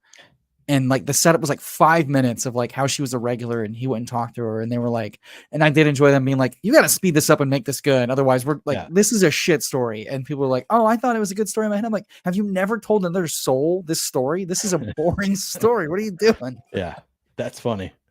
Wait, Neil is going to get screwed on his randomizer appearance after this last bit. Name shows. Consigliere. Write it down. Don't. We need to remember this. I've never been invited on the randomizer. I don't think that I would be a great fit for that show. Maybe if I get sauced enough, I would be a good. But I'm like, I don't do impressions. Like I to be honest, I haven't watched a ton of the randomizer. So maybe I'm just. I don't even watch the randomizer. This guy just doesn't watch. I know. I love like a good. I love a good stand up. I watch all of Pete's other content, but I like have not watched a ton of the randomizer for some reason. If you didn't catch Jacob Sanderson's this last week, that was a really good one. Interesting. I'll check. Jacob's really smart. He's so smart. Yeah. And he's very fucking tall, and it's so aggravating as an average height man. Yeah. But he's also like really talented. His story was wild. His talent is wild, and he was a showman. That was one of like the top 10 interesting randomizer episodes. So go watch that to get an idea. But even then, I think the randomizer is just about chaos. And if you can roll with chaos, it doesn't matter. Oh, I can roll with chaos. I guess I think of it as being, and maybe I just don't totally understand the concept. I think of it as being like, get your audience member to sing a song or like do an impression. I'm just not the best at that. Like I'm not the most comfortable singing on camera. Like Well, no, I don't do impressions well. So I mean, they've had guests like one of the Mount Rushmore episodes is like Evan Silva just bullying Pete and not doing any of the prompts, right? Like okay. that's a Mount Rushmore episode. And then you've Yeah, got like that's great. Barry's episode. He wasn't doing like impressions or anything, but it was just like it was, you know, name 5 players from your alma mater, or, you know, draft it shitty. Like part of the fun Okay. is you not hitting the prompt and getting Okay. punished. Like Yeah. that's the premise of the show, and then anything else is gravy. You know, it sounds like a show that I would get super into if I start watching it. So maybe I think it's also, it like comes out on the weekends, so it's just like I'm usually out when it comes out, and it's the kind of thing that I would want to catch live if I'm going to watch it. So I don't end up watching it. But yeah, you've convinced me I need to go back and watch some of these randomizer drafts. I went back and watched the Dwayne McFarland playing guitar and singing, but just that specific clip, which it was great, obviously. oh yeah, that was Best Ball After Dark, actually. That wasn't even the randomizer. yeah. Yeah. Yeah, let's say that they've had some wildly talented guests on that have definitely set the bar stupidly high. Yeah, And we need to reset with like an average untalented. You need me to come on there to do make people feel better. Neil has to Exactly. come reset the bar. I like All that. right, That's a good go tell Pete. You need untalented Neil on your show. Oh yeah. Pete famously really listens to my input. Yeah. If you want us to take a look at your team, let us know. I will start by looking at our team. We go Lamar Jackson and Justin Herbert at quarterback. At running back, Bijan Robinson, DeAndre Swift, Jonathan Brooks, Rico Dowdle, Kamani Vidal. Wide receiver, Deebo Samuel, Zay Flowers, Chris Godwin, Lad McConkey, Josh Palmer, Jacoby Myers, Pop Douglas, Tez Walker. Tight end, TJ Hawkinson, Jonnu Smith, Jatavian Sanders. It's an interesting team. I feel like this is a fairly unique team for both of us. Like not like something that I'm targeting, but I think it could work. It was a tough room with how some of the things went, but we still got some players we liked. We still stacked. We still had bringbacks. We don't have a bringback for Houston, but we double stacked Lamar, and based on their last appearance, that was correct. So I mean, yeah, you know what? If we get together, we don't build a weird team for both of us, then what's the point, right? We screwed up. Yeah, we gotta build these weird teams on stream together. I think like you said, we do have some bringbacks. I think that we got the like talent allocation, directionally like correct as far as like these 3 tight ends. Don't feel great about it, but like these are, it's a 3 tight end build for sure. I think it works out okay.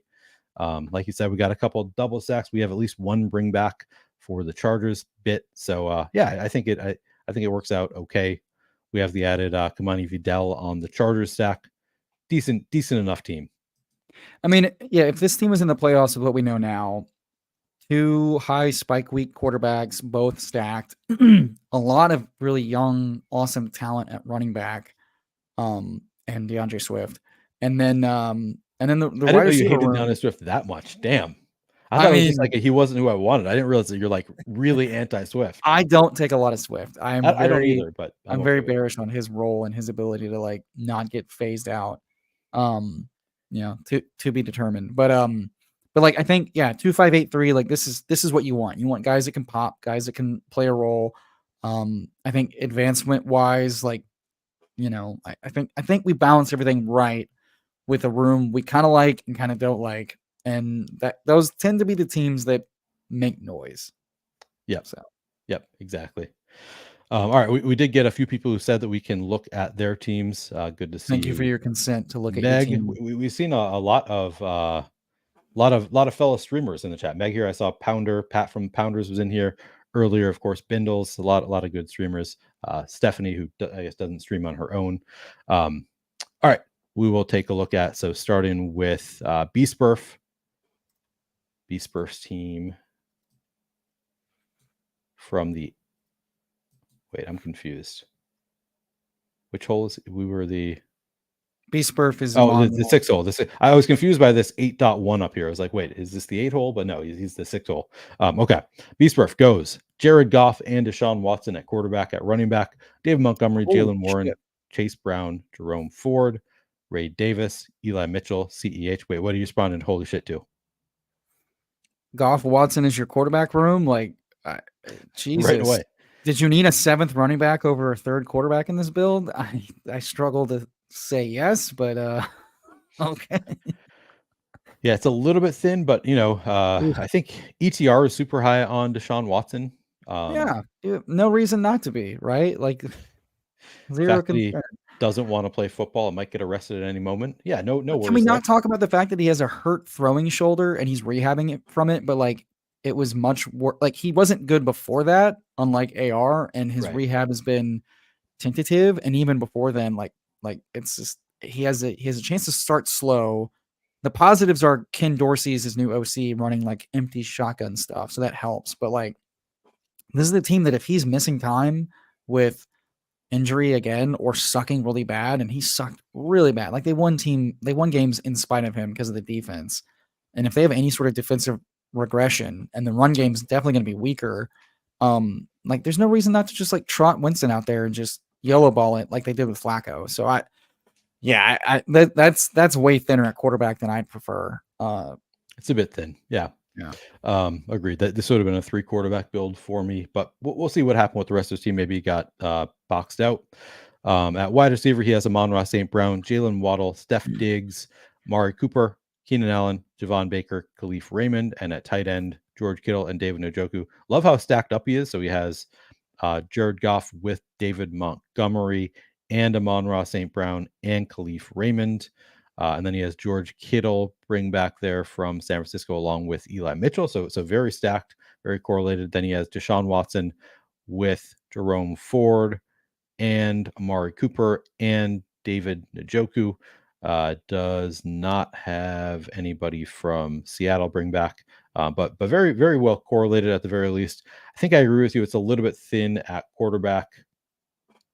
I mean, so like you got Monty in like what, the 7th, right? You got Monty in the 7th, you got Warren, you got like the running back profiles he got. I mean, I'm personally comfortable not tacking on a 7th at that point, but I get it. Yeah. I mean, hell, even okay, so I see even Aiden O'Connell goes. So I guess maybe you were sniped, but like, did Drake May go? Where did Drake May go in this draft? Yeah, I'm not seeing Drake May, and I'm like, you had Javon go? Baker. Yeah, I'd rather have Drake May than CEH whenever I did get Monty and Warren personally. Yeah, I think one of these 2 picks should have probably been. You know what? May, in a team in a game like BBM, right. if you're making the bet that like, hey, Watson's underpriced and he plays all season, then this quarterback room is probably more than fine, and you're good to go.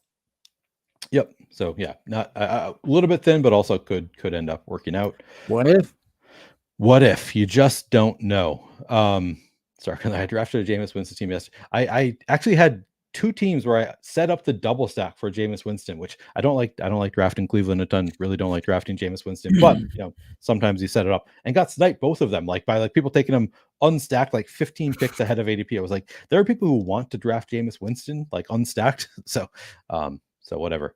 All right, let's see. Who else was there? I think I got to scroll up a little bit. So that was Bspurf. Freshka says you can look at mine or not. We'll take a look at it. Freshka goes, where are we? In the 5 hole. Has Will Levis, Bryce Young, and AOC at quarterback. At running back, he had Jonathan Taylor, Devin Singletary, Marshawn Lloyd, Antonio Gibson, and Braylon Allen. Wide receiver, Jamar Chase, Malik Neighbors, Christian Kirk, Terry McLaurin, DeAndre Hopkins, JSN, Wicks, Leggett. Tight end, Jake Ferguson, and Brock Bowers. So we have Will Levis paired up with DeAndre Hopkins, solo stack. Bryce Young with Leggett, and then AOC with Bowers. Okay. And then bringbacks, does he have anybody there? So it would be Tennessee plays. I should know this by now. I should have Jacksonville. Yeah, Jacksonville. He's got Christian Kirk there. Carolina plays Tampa. Can I ask why we're taking Aiden O'Connell instead of JJ McCarthy with a Green Bay player, considering Like, I don't know. Well, it didn't have I any Vikings. I know, but like if you're boxed out at quarterback, who am I more confident is starting week 15, 16, 17? The round one rookie or Aiden O'Connell who got Gardner Minshew added for like 15 mil a year? Like that's my thing. But if you have them stacked, what if, whatever, I don't know. I'd rather take the shot on the round one rookies personally. I see. I wouldn't do it unstacked, but I rarely take a quarterback unstacked. That would be like if it's Justin Fields, maybe I'll take unstacked here or there. JJ McCarthy, I feel like I hear you. Like I think he's a better pick in a vacuum, but like on a team where you have Brock Bowers, I don't hate taking AOC there. There were some positive signs for AOC late last year. He had some big games, so I think I would have broken the tie to the guy you have stacked there personally. You know what? I get it. I'm saying personally, not a fan. But yeah, I mean, power to you. I will note for McCarthy though, like sneaky rushing floor coming out of college, so not the craziest thing. Consiglio says that's DFS brain. I mean, I'm stacking everything. I don't do anything unstacked in AOC best does ball look either. like fucking Farva from Super Troopers. He does. He Like, wore a a shirt that lot. said, "Do you see Yeah, the shirt somebody posted in my Discord? I look like Farva, but I play like Farv." Yeah, he yeah, does. He does look yeah. like Farva. That is great. And then wait, do we have? Now I'm scrolling way up at this point. Let's see. From I thought there was one more that maybe wanted us to look at their team, but maybe I'm wrong. now on, we just need to star the people that say, "Look at my team." Is Makes it that easier possible? Oh, you again. can star people. I didn't even know that you could star people. We're That's good teaching to know. Neil. Yeah, that is great to know. I Holy if shit, anybody Benny, is else said that it, true? AOC is older than T-Law? that is nuts. Jesus. All right, I think that if anybody else said it, I apologize. I am No, not finding. I didn't recognize any of their names in here. Okay, so I think that we are good. We have read all the teams. Tyler, really appreciate you Of coming course. on the stream. Hopefully, we'll do this again soon. Let the people know where they can find you. I'm on Twitter, emo__ cowboy. You all know that. I'm Emo Cowboy in the Underdog streets, but mostly you can find me streaming with Tom Strachan Mondays on Fantasy Sanctuary. We just hit 2,300 subscribers, so thank you very much. If you're not already checking us out, hop on. The last two streams we've had with John from Badge Bros this Monday and with the Fantasy Dog Pound last week. Ton of fun, really fun teams, really awesome, good talk, and just damn good vibes. We got some. Hey, look who's up There he and is. jumping about. Tom is grinding. Yeah. But yeah, so Fantasy Sanctuary Mondays. We have some fun guests on tap. Tom just streamed DK with John Daigle today. So Ooh. excited to go back and check that out. Daigle's the best. Got a lot of good takes. I think we're having Steph on for Monday next week. I think we have Pete on tap in the coming weeks as well. So we'll be having a ton of fun doing that. Your super chats get you whatever you want on the Fantasy Sanctuary. Yes. So Steph and I are going to bombard the chat with health prognosticating. So if you want to get your health alpha, that is the time to do it. Otherwise, Neil, thanks for having me on. People, like, subscribe, help Neil out. Great channel here, great guests, doing it all the time. Whenever, leave a comment. Everything helps these small streamers in these economic hard times. Appreciate that.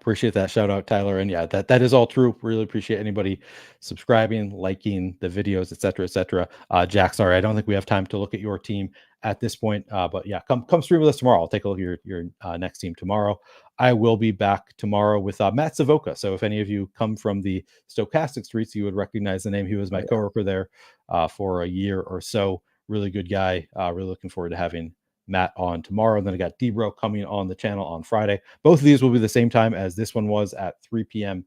Eastern the next couple days. I'm also going to be, as I said earlier, going to be on the Fantasy Points channel in 2.5 hours, 8 p.m. Eastern.